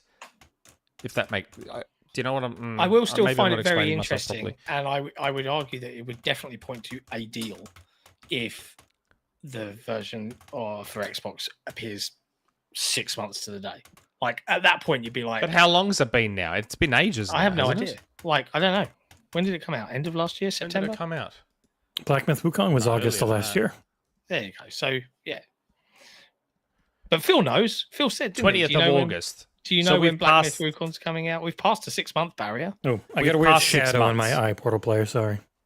It looks like it's black. The next milestone is 20th of August, 2025. If Black Myth Wukong releases on the 21st of August, 2025, then I'll concede that it was a money. yeah. Then I'll Fair. concede. Okay. But if it just comes out on some random day in July, some random day November, early 2026, then I don't think it was a money hat. But let's watch. Keep your eye now. Keep your eyes out for the 21st or 20th of August 2025. And if that's We'll see when what Black happens. Myth Wukong comes, that will probably confirm the money hat. No, I had, for anyone wondering, I had a light bulb go out there that used to do more light, so I need to buy a light bulb. So that's why it looks There like I you have a black eye. Last piece of news. Or Uh, technically not news, yeah. but Do you want to talk about I the one you really got excited about? yes. Okay. So, I came across a random Twitter post And I will not saying show it. Rocket League 2 leaked. And I'll be honest, I thought it was just a joke. But I watched it because it's Rocket League. Mhm. And I watched this video and I'm like, whoa, wait, hold on. Did this person actually leak the Unreal Engine 5 port of Rocket League? Dun, dun, dun. I'm like, hold on a second, is this real? Because it looked It incredible. did. I Very saw, pretty. I saw the video. It looked very, very pretty. I would be Oh my tempted to God, go it back into Rocket League, which I have over 5,000 matches in, but left because it is one of the most toxic communities out there. Gross. It is a gross, disgusting, toxic community. It is so gross. To this day, I still see so many homophobic, neo-Nazi, horrible names and all that sort of stuff in Rocket League. It's actually disgusting. But the game is amazing. Yep. So I'm watching this leak. I'm like, this. Look, I mean, I've been around a long time. I'm not too bad at sniffing out fake stuff. Versus the real, like that Starfield controller that everyone was saying, nah, that's not the real controller. I was like, I'm pretty sure that's a real Starfield controller, and then it turned out it was real. This to me looks way too good to be fake. I don't know if Jesse's playing the footage or I whatever. am but not because I'm worried they're going to ping everything. Yeah, it. did Well, they, yeah, did they because- DMCA someone? Well, I was just about to say no, they didn't DMCA. The video was still up on Twitter. But here's where it gets interesting. So there was a certain person, there's this crybaby person who believes they own the Rocket League leak sphere. Your best friend. He loves you. Somehow in their warped mind, they believe they own Rocket League leaks Yeah, they do. and have exclusivity rights on it. They sound a lot like PlayStation, actually. Be right back. I'm going to go work on And- Insider Wars. And this person was like, oh, it's fake. I'm like, I don't think this is fake. So I sent the tweet to someone that I know that does data mining for Fortnite, that deals with like epic leaks and stuff like that. I'm like, sorry, is this fake or is this real? I'm like, this looks very real. And this person watched the video and they were like, looks real to me. And they looked at the person's desktop and they're like, oh, there's a few things I'm seeing on that desktop that make me think that's legit. There's just certain things on that desktop they saw that they associate with Epic devs and Epic and all that sort of stuff. And they said the quality on what we were seeing was incredibly good. Like they were just like, that looks like a lot of effort to be fake. And wasn't it streaming on, like the person had it was streaming So- it? Yeah. This is the second part of the story. So all of a sudden, a couple of days later, this same person was playing Rocket League. They were streaming to their Discord, so people were watching it. They were streaming themselves playing Rocket League to their Discord, and a ban message came up. And the ban message was like, "You are permanently banned." Now the message It was for showing things that you had agreed not to, essentially. The ban message was effectively. It wasn't like for saying bad language or anything. It was you showed shit you agreed to not to show. Yes, I've got it here, actually. I've got it here in front of me.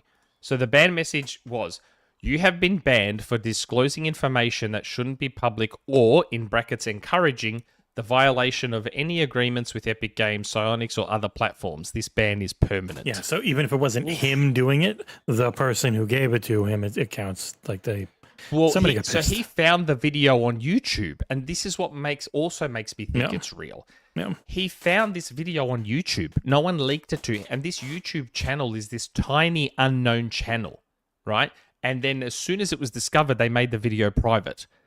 This doesn't smell fake to me. Like, if you're faking a leak, you're doing it for clout, you're doing it for attention, you're doing it for all these things. You're trying to grow, you're trying to promote something. If you're faking a leak. And Nick would know all about that. Yes. But if it's an accident, like if you post it on a little tiny YouTube channel that's got no subscribers with it's not even a proper name. Its name is like a developer name, like CW_ something. Like, just the way this came about doesn't scream fake leak to me. And then they privated the video and everything, the YouTube video, but this guy downloaded it in time. You know what it's like, Nick? It's like if a developer delayed their game in November, and that game still showed up in the ID at Xbox drop, and I redeemed it just to see what would happen. And then at some point, randomly in March, a build for that game just goes live. And if you had redeemed that code, you could play it. And then I was very nice and didn't just leak the whole game. My old man gamer person, just the spidey sense is tingling that this is real to me. Like, even the name, had it been Rocket League 2, then I would have been like, okay, this is probably... Even the name... they want you to keep everything. So it's some form of new Rocket League, but it's still Rocket League. But it's not new. It's like, it's new, but it's not new. It's Rocket League reloaded. What people wanted Overwatch 2 to be, which is also a rumor I didn't put in the showrunner, but supposedly data mining leak shows that Overwatch might be dropping 2, which was mostly there because of Bobby Kotick. Which we said at the time, why are they saying Overwatch 2? This isn't Overwatch 2, it's Overwatch. Yeah. So this to me feels like that. So what they've done is, rather than just release an update to Rocket League that makes it Unreal Engine 5, why not rebrand it, but not make it as... Like, it just all makes too much sense to me for this to be fake. Like, Rocket League Reloaded is a perfect name for what this would be. So... yeah, and I'm just like, man, I watched that footage and I'm like, holy shit, that looks good. It looks very pretty. Oh my God. I even showed my son. I would like to do... wow, it looks real. I would want to do community nights. So good. Because that would be a lot of fun. Like, because then I wouldn't have to deal with the actual Rocket League community, who are almost all terrible people. Oh yeah, you get some good ones here and there.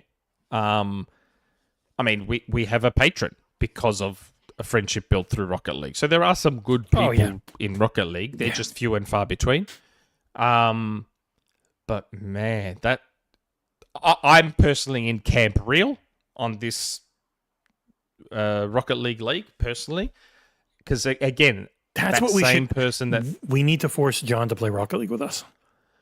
I've played it, but it's just not my jam. Exactly. He'd struggle hard. The learning curve is so full on. It would be fun. It would be so funny. I wouldn't be doing any of the fucking flying around. Yep. Thanks, I hate it. With John being forced to play Rocket League. I can't even really do the flying around stuff, and I've been playing the game for a decade. I got pretty good at flying. I can't even. I haven't played it in 4 years, though, so I'll be rusty. I haven't played it since I played it with you. But I don't know. I'm in Camp Real, even though the dude that thinks they own Rocket League leaks, he posted his own fake ban message as if to indicate that it's fake. And then people are like, he was streaming it live in his Discord. People watched him get banned. They saw it happen. Like, what are you talking about? Like, I don't think this person is bullshitting. I don't think. Well, we'll find out soon enough, right? And it could be, you know what this could be? It could be that the original plan was to release this as a separate product. But you know how for years I've said, I think they're just going to integrate Rocket League into Fortnite? I think that's what could have happened. It could be that this was originally what it was going to be, an update to Rocket League and Unreal Engine 5. Maybe it got scrapped, and they're like, fuck it, let's just put Rocket League in Fortnite. Yeah, it could just be that. Might be right. Because I still suspect that that's most likely what's going to happen. But, yeah. Cool. I'm very excited. Good. Last piece of news, only because I've just read it and we should have talked about this when we were talking about AC Shadows. No, it's not. I'm not doing that one. I'm doing a completely new one. Good. To keep Jesse on his toes. Tom Warren was on Xbox 2+1 the other day, and was chatting with Jez and team, and talked a little bit about some ports for some games from Microsoft. Starfield was one of them. And he said on Starfield, approximately 45 minutes and 29 seconds into Xbox 2+1, that they were originally going to do the port with the expansion. And then he doesn't know what happened, but they've been working on it for a while and it should be ready for later this year when the expansion drops. Should be the key word. Tom Warren, journalist of The Verge, senior editor. You ruined it for PlayStation fans by talking about it too early. Perhaps I did. Also, he said Forza Horizon 5 was meant to happen last year. I mean, we kind of heard that from Ecstasis as well. And on Halo, it was discussed. I don't know if it's going to be a collection in this. Remember what I said earlier? This is interesting because I hadn't read this until I just read it now. It was going to be a collection in the sense of, not like the collection as it exists right now. I wouldn't think of it as every game. Probably is the most I can say right now. So there you go. That's it. That's all I don't like vague rumors. Moving on. I know it is vague. And this isn't me. This isn't me doubting Tom. It just doesn't make sense to me. In the same way, when someone came to me and was like, "Oh, Gears collection might only be Gears 1 and 2," I'm like, that doesn't make any sense. That makes no sense to me. And apparently, that came. I think that I'm not going to say it because I don't know if it's public or not, so I'm not going to say that. But and this doesn't make sense to me. I just want my flowers, right? I want my flowers. This doesn't make sense to me in the same way. Like, why wouldn't you? Like, why would you just put select Halo games? Why wouldn't you just put the collection on there? What difference does it make if Reach is there or not? I don't know. I mean, we just don't know at this point. We'll know when we do know. If it's they're just going to do 1, 2, and 3. Well, they're the main 3, so why wouldn't you just do the rest? Because the rest don't matter as much. I have no idea. But it doesn't make sense. It's fun times. Anyway, that is all of the news, and that segues us nicely into a spot of what year, my dear? Which is it? What year? Yeah. Okay.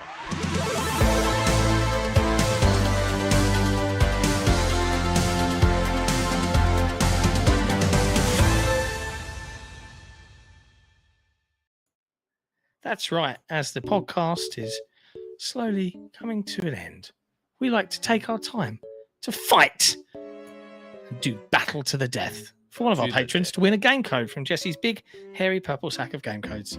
If you would like to be an awesome Patreon member and be in for a chance to win a game by having Nick or I act as your champion in one of these very silly game shows that we do, head to patreon.com/XboxEra.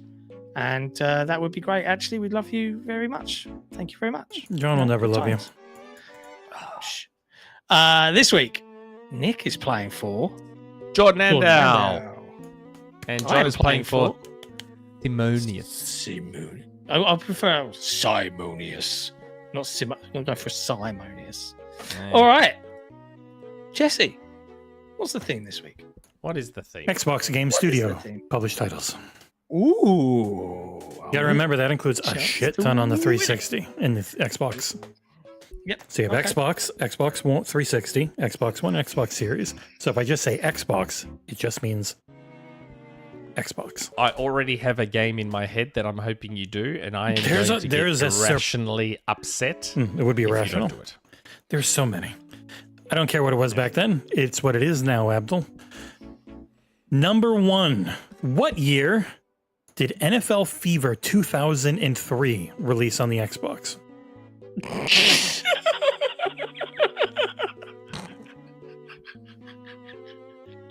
Man, I'm trying to start with an easy one. Gentlemen, give me your years in 5, 4, 3, 2, and 1. Oh shit! I've just turned my phone off. I'm sorry. Fuck. He's not looking. Sorry. Down. You're good. Show John. John's a moron. Nick is correct. Yeah. I knew that was a fucking trick question because I think of all the sports games released The year the before, year before for some weird It's reason. because I they don't end the understand following it. year. So they start in 2002, but the Super Bowl It's is the in 2003. season. Yeah. So yeah. Fair. I was hoping John would do that. Just proves that he just guesses everything in his ass. Hey, at least he got when the Xbox was out. It wasn't like in 1998. Yeah, he didn't say 1975. Gentlemen, what year did Fable Coin Golf release on mobile platforms? Fable what? Oh, fuck you. Fable what? Coin Golf. I have never heard of that. I didn't know that was a thing. Now it is mobile platforms.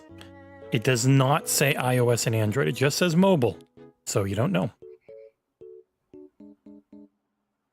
Gentlemen, give me your year in 3, 2, 1. Ooh. Closer without going over is one John Sikamika Nico, as it was 2011. Wow. I just, in my head, my guessing was, I reckon Windows Phone was still a thing at this Yeah. time. I think I owned it. I think I owned that game. I didn't have this. I'd never heard of this. Gentlemen, what year was Halo Spartan Assault released via Xbox Live Arcade? Oh. Oh.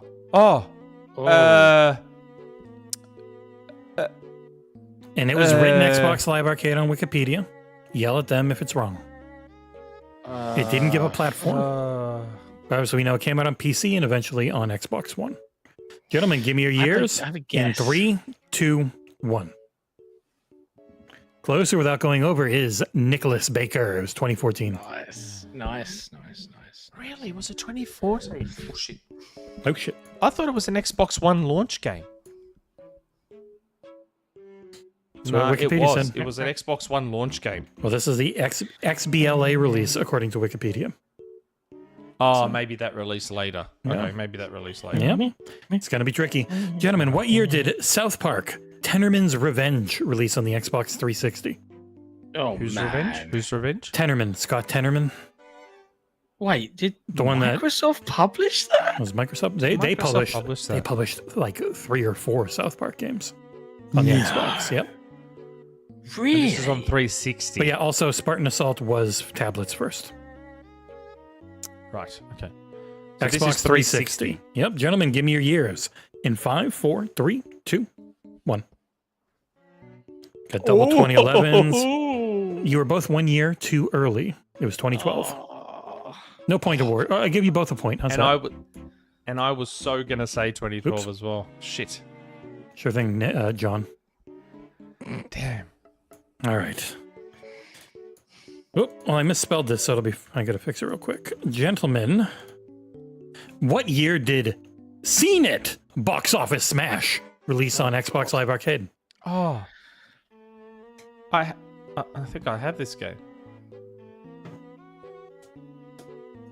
Spartan Strike was never on Xbox, but Spartan Assault is. No. Which is annoying. That's the only. It's so that is annoying. the only Halo game that's not on Xbox. It's Spartan so- Strike. I had it on Windows. Drives me Phone. nuts. It was a fun game. Gentlemen, give me your Yeah. years in 3, 2, 1. Nailing it and tying the game is John Sikamika Nico Clark at 2008. Oof! I actually owned Seen It. So I do believe it. Did it? I've Was it got the it. one that came with The buzzers. the buzzers, and it had like the green, blue, red, yellow buzzer? That's lights, Yeah. camera, action. That's lights, camera, action. And then there was box office smash. I loved a good movie. trivia Gentlemen, game. what year I had did Buzz on PlayStation as well. Jade Empire release on the Xbox?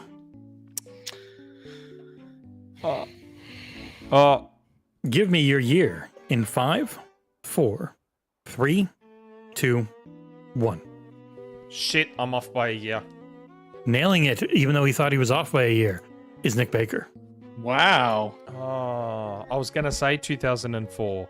Because I remember this was the game that BioWare said release it on 360. And it came out, I'm like, did it come out the year the 360 did or the year before? I couldn't remember.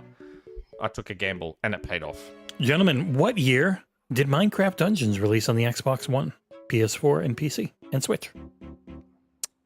Oh, shit. Give me your year. Oh, in wait, 5, man. Relax a little 4, bit. 3. Jesus Christ. I'm ready. You're wasting all your just- time. Just 2. plucking these out of my butthole. I have no 1. idea. Give me your year. My God. Well, you nailed it, Nick. And what the fuck are you smoking, John? 2014? Did you say Xbox One? Minecraft Dungeons. Oh, okay. My bad. Jesus Christ. Did I get that right? You did. God. Not I knew it was around that time because I remember Fucking playing John. it during COVID. Come on, John. I just couldn't remember what year. Ooh, it's going to be 3 a.m. soon. I don't care. Gentlemen, what year did Mark of the Ninja release on Xbox Live Arcade? Chosen this one for Nick. Fuck. Give me your year. Shit. In 5, 4, 3, 2. I can't remember if it's the 1. remastered one or not. Shit. Coming Because there's closer. a remastered. that Yeah, this came was the out. original. 2012. The original. 2012. Oh, did I nail it? Yep. Oh, yeah, boy. He's back in the game. I'm not really. I'm Going getting from an wrecked, amazing game to one maybe not so amazing, but you can redeem it for free right now in the Xbox Store. What year did 2 Human release on the Xbox 360? Right? Oh, Oh, you God. saucy bitch. I want to say it was. Gentlemen, give me your year in 5, Wait. 4, 3. Oh, I'm gonna go 2, over. I'm gonna go 1. over. I'm going over. I'm going over. Shit. So we got 2009, 2011. You have both gone over. It is 2008. Fuck! I knew it. I typed 2008 and I deleted the 9. Me, I was about to say, I also was going to go 2008. I'm like, oh, that might be too early because I remember. Yeah, because I was like, I swear it was in development for ages. And yeah. Gentlemen, what year did Blue Dragon release on the Xbox 360? Oh, Oh I love shit. Blue Dragon. Oh no, I don't know. Give me your year in 5, 4, Fuck. Oh. 3, I think I'm over 2, by 1 year. 1. I think I'm over by I'm 1 over year. by 2. aren't You I? were over by 1 and John was over by 2. 2007. I said I'm over by 1 year. But Risk I It had a said feeling it was 2007, then he fixed himself to 2002, which is well before the 360 existed. So well done. Yeah. Well to John. Gentlemen, what year did Minecraft Bedrock Edition release? Oh fuck you. I don't know. Yeah. Hang on, Jesse, with your timing. You had the fucking Yeah, I know. the 4J version, the 360 arcade Java. version. The Yeah. Bedrock. Yeah. Bedrock Edition was Bedrock. when they brought everything together for the current previous generation of consoles. Gentlemen, give me your year in 5, 4, Don't know. 3, This is a guess. 2, 1. This is a guess. John gets a point because it was 2016. Oh. Oh. Uh-oh, we have the most dangerous of all scores right now. Don't look at it. What is the score? I don't even know. What is the score? 9/11. Yeah, it's 9 to 11. 9/11. Nick's up 2 points. Gentlemen, what Okay. year did Tenchu Z release on the Xbox 360? Oh, you prick. What? What did I do? Fuck you. It's a Microsoft published title from Software, I think. Was it before or after Ninja Blade? I have no idea when Ninja Blade came out, nor would I tell you. I don't know. What's this? I'm going to go with it. It was Oh, no, this was After. K2 LLC, not From. It was published by From and Microsoft Game Studios outside of Japan. Know. Give me your year in 3, 2, 1. Fuck knows. Oh, no. You're both way over. It was 2007. Oh, my God. No point. 2007. Yep. Oh my God. So a lot of these How are many are mic- left? So a lot, 3. So it's anyone's game. A lot of these are Microsoft published it outside of Japan. So that's why. Or outside of its native country for like the British stuff too. What year was the classic worst video game of all time on some list, Sneakers, released on the original Xbox? Sneakers. It's that mouse game. Oh, The God. original Xbox. Yep, on the Oh, Xbox. I don't know. It is weird. We always say original Xbox, even though it is just Xbox. I'm ready. I'm ready. Give me your years. I believe. In 5, 4, I don't know. 3, 2, Oh, shit. 1. Shit. Pulling ahead, as it was in fact 2002, is John Sika Nika Nico Clark. Fucking love it. Gentlemen, 2 left. 1 point Oh, no. divides you. What year did Lynx 2003 release on the Xbox? What year did Blinks 2003? It was a Oh, golf. is this like? Lynx. Is this the double whammy Lynx. question? You said, Lynx. I think you said Blinks, and No. I'm like, what? It Blinks was a golfing game. 2003? Lynx. Give me your year in 5, I'm not falling for this. It was 4, 2004. 3, 2, 1. Pulling ahead by another 3 points and winning this week Oh, damn it. is John I thought he was Clark. asking a trick question. I was going to say 2002, and I thought he was asking a trick question. I'm like, wait, I bet you this one is 2003 for some weird reason. Hoisted by your own. Well, it is weird because it's weird that golf would be a year ahead because golf doesn't work that way. Oh, that's But so whatever. funny. No, I was going to do 02, but I'm like, is Jesse doing this one again because it's a trick question where it actually I might have is thrown it in there to be 2003? funny. Yeah. Well, there's That's one good. last I- one. We'll I do it liked for it. fun. What year did Pentiment release? It was Xbox Oh my One, God. Xbox One, PS4, and PC at launch. Yeah, I know that. Give me your year in 3, I shouldn't 2, have tried to be clever. 1. I shouldn't have tried to be clever. You couldn't have caught him anyways because you're both correct on this one. Shouldn't have tried to be The clever. final score is 18 to 14. Congratulations Sika Mika Nico. to Simonius. You have won a game code from Jesse's list of game codes. as long Feel as you free to actually DM him. message me. Yep. If you don't message him, we can't give it to you. Well, We'll drop I him a used to little chase message. people down and I gave up on it. It was too much work. And I feel Yeah, bad that's saying right, that. Boots. But it was That's right. it I got really did hard to make him. actually chase people down. God, it was a... No one checks the Patreon email. Hello, Boots. This is Boots, everybody. She's very pleased. Frank you! I'm going to attack you again like I did yesterday while you're talking to Jesse. Oh, don't, like we let the kittens out today into the garden. It was nice and sunny, and Boots just goes out there and she's like, "What the?" Like this is how I imagine the monologue inside her head was like, "What the fuck are these pricks They doing out here?" fucking She just twats. ran at them and was like, "It was so fucking ridiculous." What a jerk. You need to man up, Boots. Yeah, bit of toxic masculinity for Woman you. up. Wear those ovaries on the outside. That's right. Okay, ladies and gentlemen. Yes, thanks, Risket. Hit that like button. I don't think we've said it once all show. That's true. We have not. Please do hit that like button. YouTube punishes if you don't. They literally do. They come over to both of our houses and they kick us all in the shins. Who gets a YouTube? If we ever hit 100,000 subs, who gets it? Guessing you. I'll take the million. Technically me, but I think I would just mail it to you. I just feel like you have this. Me. You For can all the buy an work. extra, you can buy an extra, I think, as well. Big can have multiple. face. Now, to round off the show, we've got 1, 2, 3, 4 community questions to see But things before out. we do that, I'm in that, the middle of my sentence, you motherfucker. that's so not good.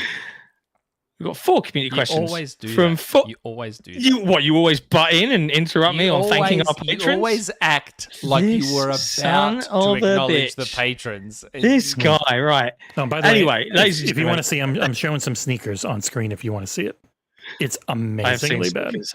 I don't need to see it It's again. so bad. But for Nick, We've got 4 community questions left from 4 wonderful and incredible patrons, and that doesn't count all the other community questions we've had before. If you want to be in for a chance to ask a community question, you have to become a legendary Patreon member to do so. And those guys are literally the best of the best. So if you want to become awesome like our Patreon community, head to patreon.com/XboxEra.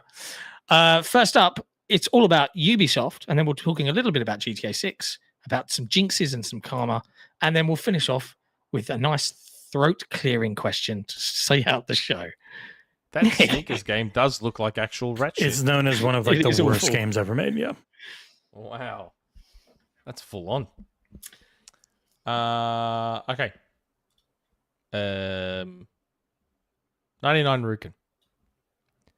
Hey, y'all. After breaking you guys with hello a couple of weeks ago, I had to think of something else. I'll get to the point. What's happening with Ubisoft? I know what the headlines say, but what is your opinion on this? Yeah, we didn't actually talk about this during the show. Ubisoft have spun off a separate subsidiary that Tencent has paid a load of money to. They own a load of. 3 franchises, yeah. So Tencent has come in, given them over $1 billion to get, I think it's 25% ownership in Assassin's Creed, Rainbow Six, and what's the other one? Jesus Christ, I don't remember. It's not a Tom Clancy. Rainbow Six, Assassin's Creed, and Far Cry. Far Cry. Yeah. Ah, yes. So they've got 20. Far Cry's an odd choice. Those sell really well. So they've got 25% interest in that. It's a subsidiary within Ubisoft. So they don't own the franchises, but they own a stake in them. And it gives Ubisoft a bunch of money to try and continue to exist. Because even though like the last Assassin's Creed, 3 mainline games have all sold incredibly well. And people are like, Shadow's not going to save them.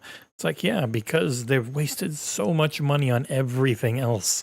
And so they needed this money to continue to pay their 19,000 employees. So I find Rainbow Six interesting here. It's also, yeah, Siege. I worked under the assumption that Tom Clancy covers everything under Tom Clancy. Division, Rainbow Six, Splinter Cell, Ghost Recon. I thought the same. All of it. They supposedly they just own Tom Clancy in video games, and they've sectioned off one Tom Clancy franchise, essentially. So if that's the case, could Microsoft, and I'm assuming the answer to this is no, could Microsoft then come in and buy Splinter Cell on its own? They could. Ubisoft wouldn't do it, obviously, because they want investment. Yes, but I'm saying, let's say Microsoft said, look, we'll offer you this much money, but we want to own the IP. That's part of Tom Clancy, though. So I'm assuming they couldn't. They were able to section off one Tom Clancy game. I don't see why they wouldn't be able to. But they didn't section it off. That's the thing. They invested in it. No, it's a different company. It is a subsidiary under Ubisoft. So it's outside of the regular Ubisoft pie. Has these 3 games that are a part of it. And they sold only 25% of this game. So I don't know. But just logically, one would assume if they really wanted to, they could. But obviously, they don't want to sell the IP. They want to get money for investments into the IP because they didn't want to lose control over how things are made. Tencent's pretty infamous for investing, but not being involved in the day-to-day that much. So, if I was Microsoft, I'd buy Splinter Cell if I could. If I was them. I mean, it's probably pointless now with the multi-plat strategy. Because they wouldn't lock it down anyway. Yeah, they'd make more money from it. It probably makes no sense. If they were still doing exclusives, fuck yeah, buy Splinter Cell. That game's associated with Xbox anyway. But now that they're not doing exclusives, it's fucking pointless. Outside of just having more games to make more money. So not pointless, just not the same point. No, that's all that matters. All right, Jesse, why don't you get it through your thick head, man? So it wouldn't help them I mean, we had another thing in it would be another thing in Game Pass to try and entice people, but those games aren't that big anyways. Plus, if they own the IP, they have the rights for the movie, TV show stuff that was talked about and all of that jazz. But it's one of those. It's one of those Xbox 360 heyday people really oversell its value type of things. We call that Xbox. Xbox. It's you don't have to say OG. It was the Xbox, and then the Xbox 360. You said 360. I said Xbox and 360. I thought you said Xbox 360. I'm like, Splinter Cell was an OG Xbox IP, and then on franchise. 360 later. But it's just one of those things where a lot of those franchises get vastly oversold for how important they actually could be because it's what you grew up on. I call that pulling a Ryan McCaffrey. You're right, Ray.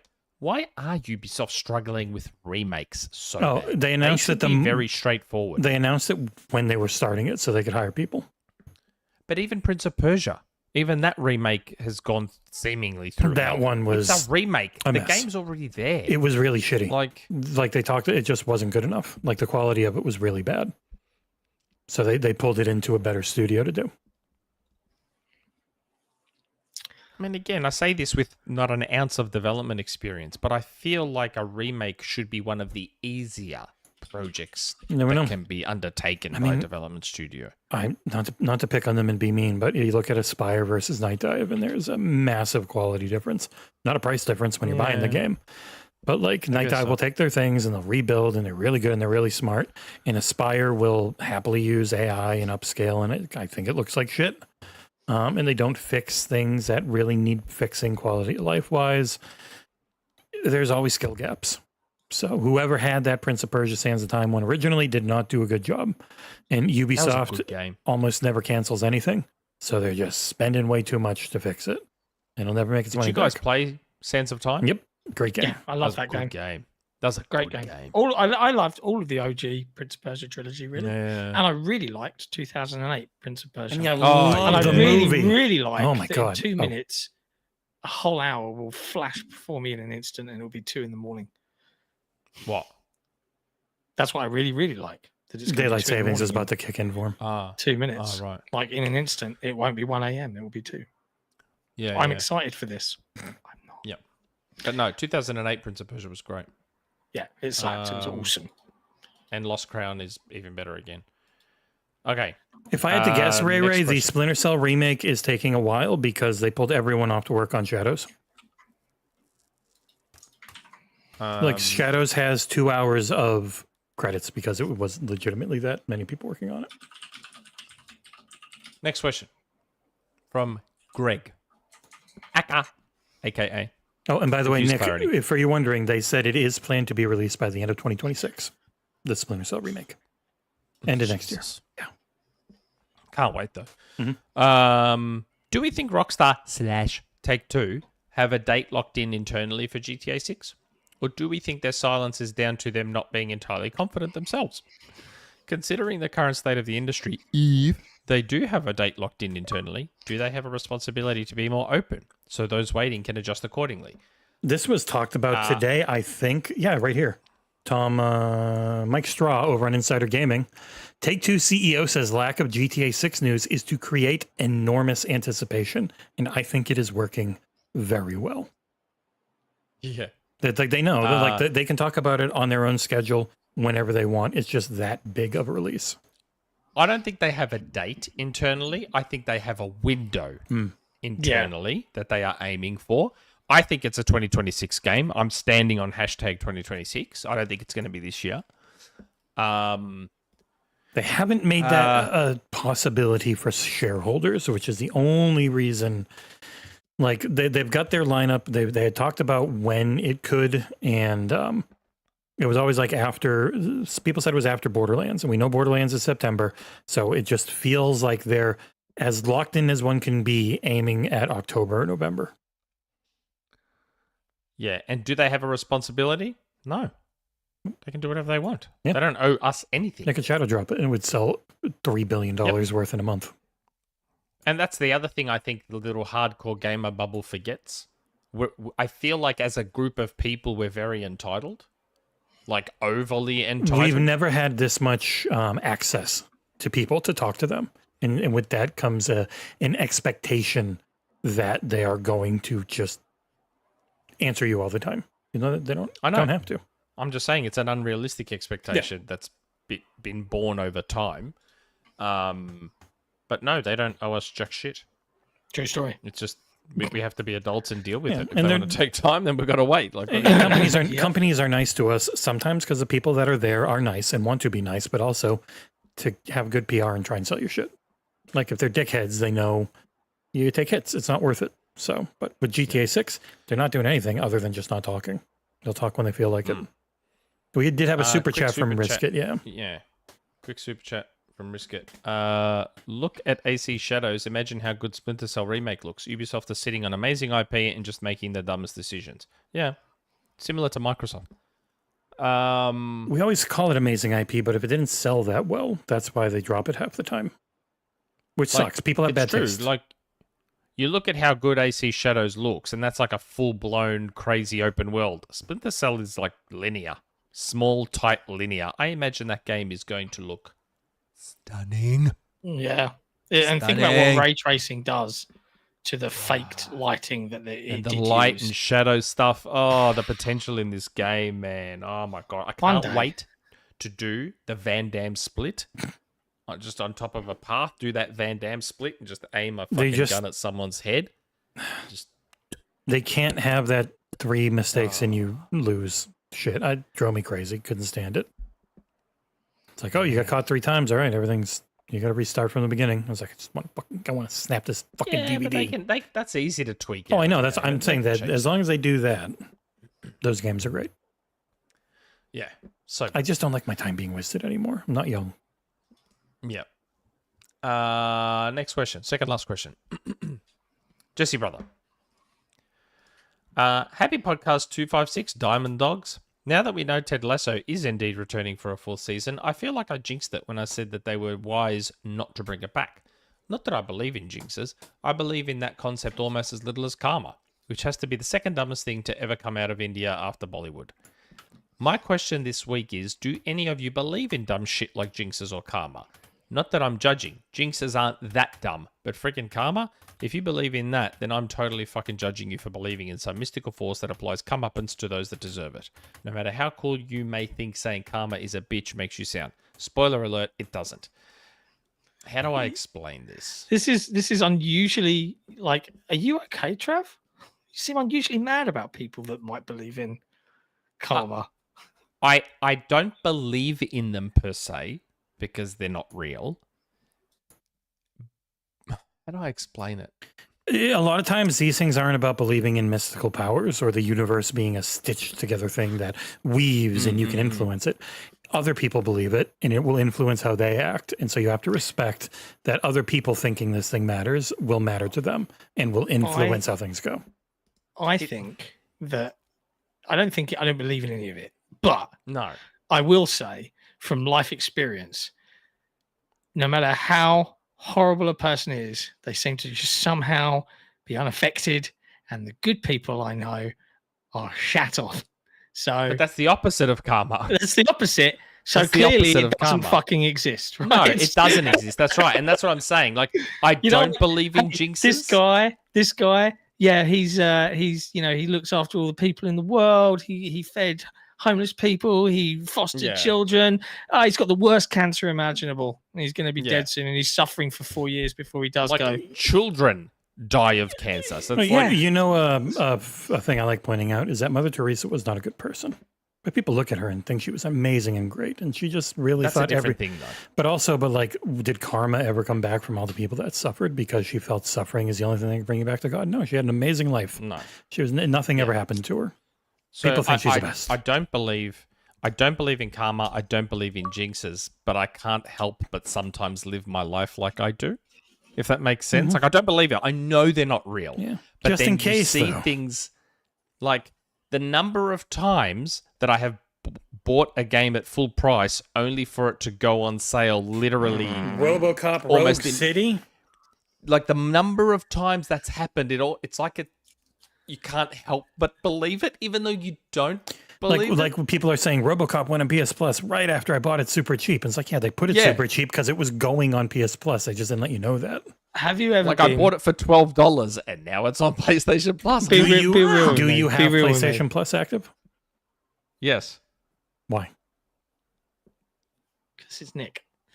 Have you ever been so ill, so ill, like you feel like you're dying or whatever, and even though you don't believe in God, internally in your own brain, you're like, please, God, let this end. Have you ever been that ill, like felt that bad and rough and sick? You just be like, please, God, let this end, even though he doesn't exist and it's not real. Have you ever been that ill? Yeah. Right. There you go. It's the same thing. Just in case, cover the bases, right? Yeah. I say the same thing when I buy a Tats Lotto ticket. Done. You're in. When I buy a Tats Lotto ticket, I'm like, please, God, just let me win the lotto, please. I know you're not real, but I deserve please, this. If you happen to be real, yeah, just in let me win case. the lotto, Help please. your brother out. Yeah. Japes. I know you're not real, but just in case you Just are. in case. Just in case. Anyway. Last question.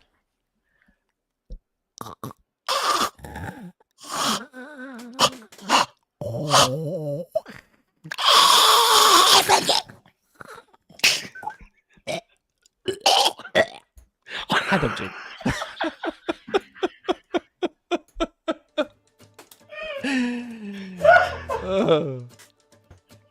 Okay. I like the subject on this. Did you see the subject on it? Hytham yum yum. Yum yum, Hytham spicy. yum yum. Yum yum. Spicy. No, yum yum. Okay. Ramadan is almost over soon. But what I do with my family is go to a dinner or diner to get ourselves some delicious breakfast. Oh yeah, diner. To go to a diner to get ourselves some delicious breakfast when we're finishing praying. But here is my favorite breakfast down below is this. My favorite breakfast is a protein breakfast, which is sunny side up eggs, turkey sausage, turkey bacon, with white toast in one plate. With my main drink, hot cocoa, hot milk tea, and coffee with creamer in it. Fuck me. How... Along with favorite cereal, Cocoa Pebbles, Reese's Puffs, Fruit Loops, and favorite sweetbread French toast, pancakes, Is this all one breakfast? waffles. Is this all one breakfast? Dude? Like, what Waffles. the fuck, bro? What you wouldn't have to eat for a week. Waffles that go very well with not just maple would never syrup, eat but again. caramel syrup. You would just be too. dead on the floor. Yum yum. And above all, the once in a blue moon breakfast eggs Benedict, as far as I substitute the meat with turkey, ham, or turkey. But your gents and your family favorite breakfast in the morning anyway? We don't do PS, ritualistic fasts, so I guess an enormous breakfast makes sense. Yeah. P.S. Have you gents ever been to a diner before with your family to eat? Yes, I'm in America so often. Favorite breakfast? Yep, go. I was going to ask you. No, I asked you. You go. All right, fine. I'm going You go. to ruin it for you and give you 2 fun anecdotes because it's already 2 a.m, so who gives a shit? Favorite breakfast? I don't normally eat breakfast. I normally skip breakfast. Bad If idea. anything, if I have anything, You shouldn't. What we were talking about before the show, yeah. start whatever. having breakfast.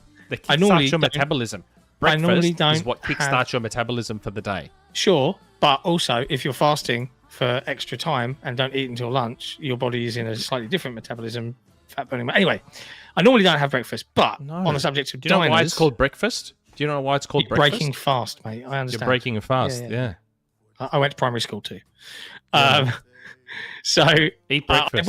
I got to enjoy a diner in America. I went to Mel's Diner in San Francisco and the Pinecrest Diner. Very fun times.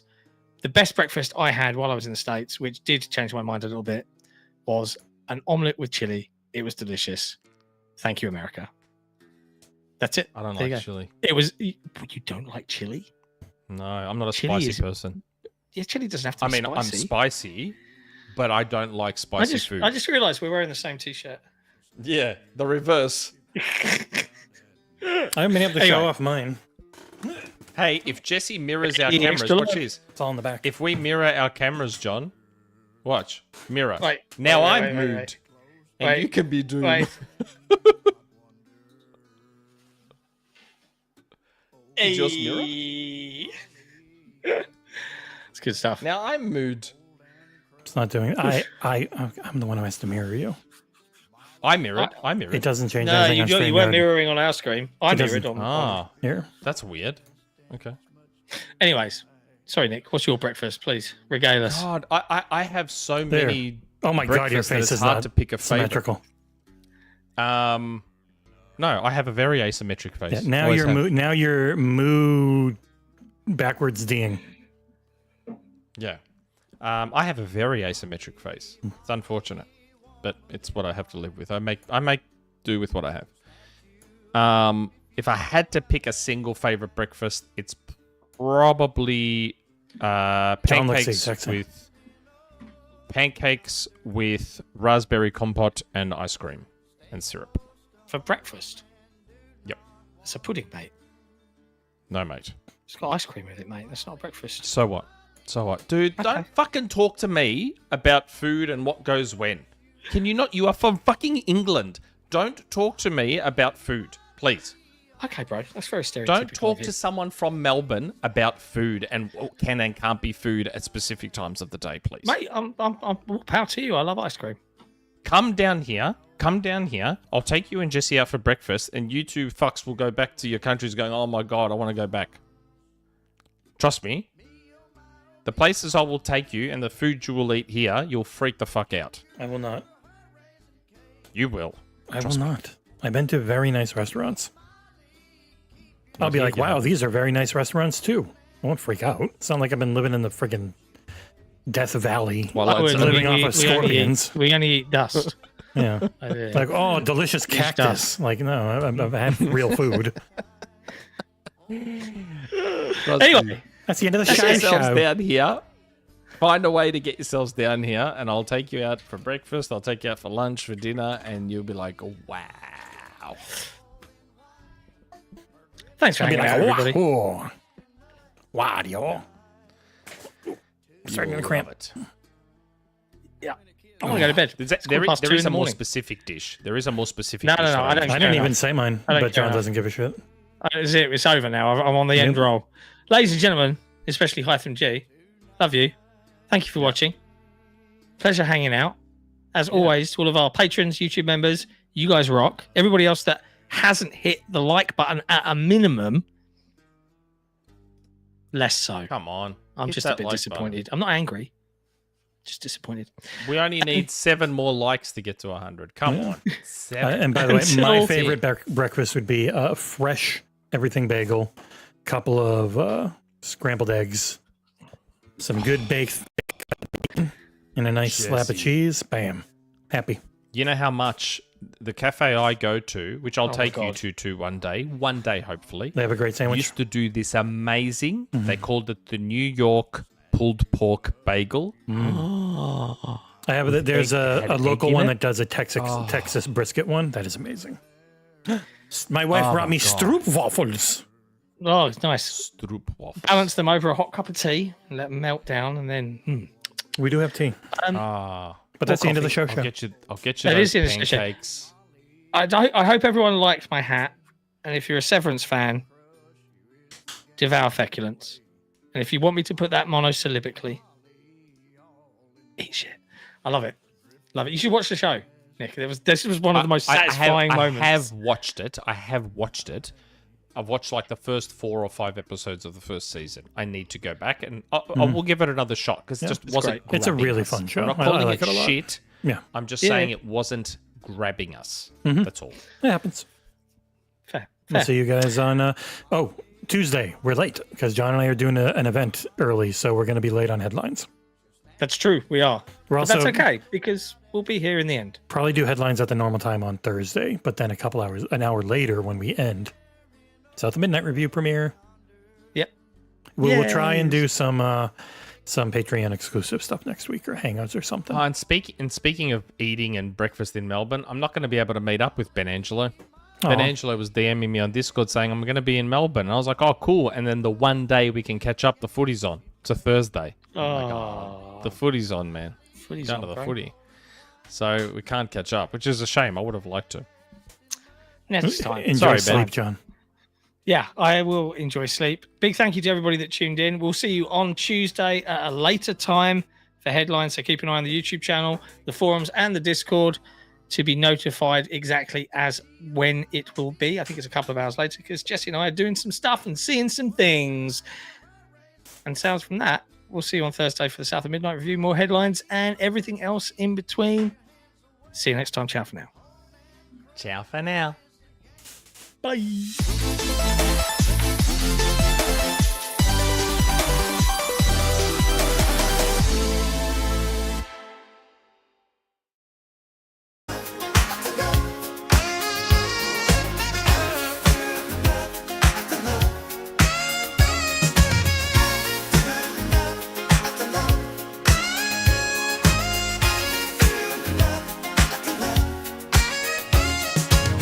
No matter how hard I try, you keep pushing me aside, and I can't break through.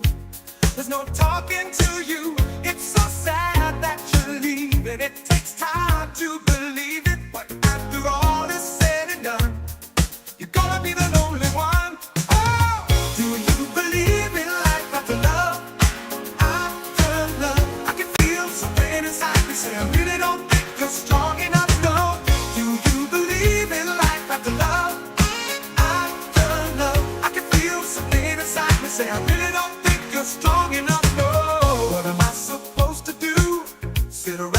wait for you. Well, I can't do that. And there's no turning back. I need time to move on. I need love to feel strong, 'cause I've had time to think it through. And maybe I'm too good for you. Oh, do you believe in life after love? After love, I can feel something inside me say I really don't think you're strong enough. No, do you believe in life after love? After love, I can feel something inside me say I really don't think you're strong enough. No, but I know that I'll get through this, 'cause I know that I am strong and I don't need you anymore. Oh, I don't need you anymore. Oh, I don't need you anymore.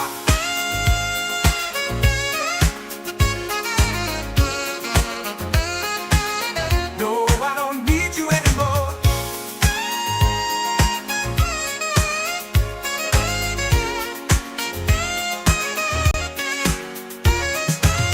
Do you believe in life after love? After love, I can feel something inside me say I really don't think you're strong enough. No, do you believe in life after love? After love, I can feel something inside me say I really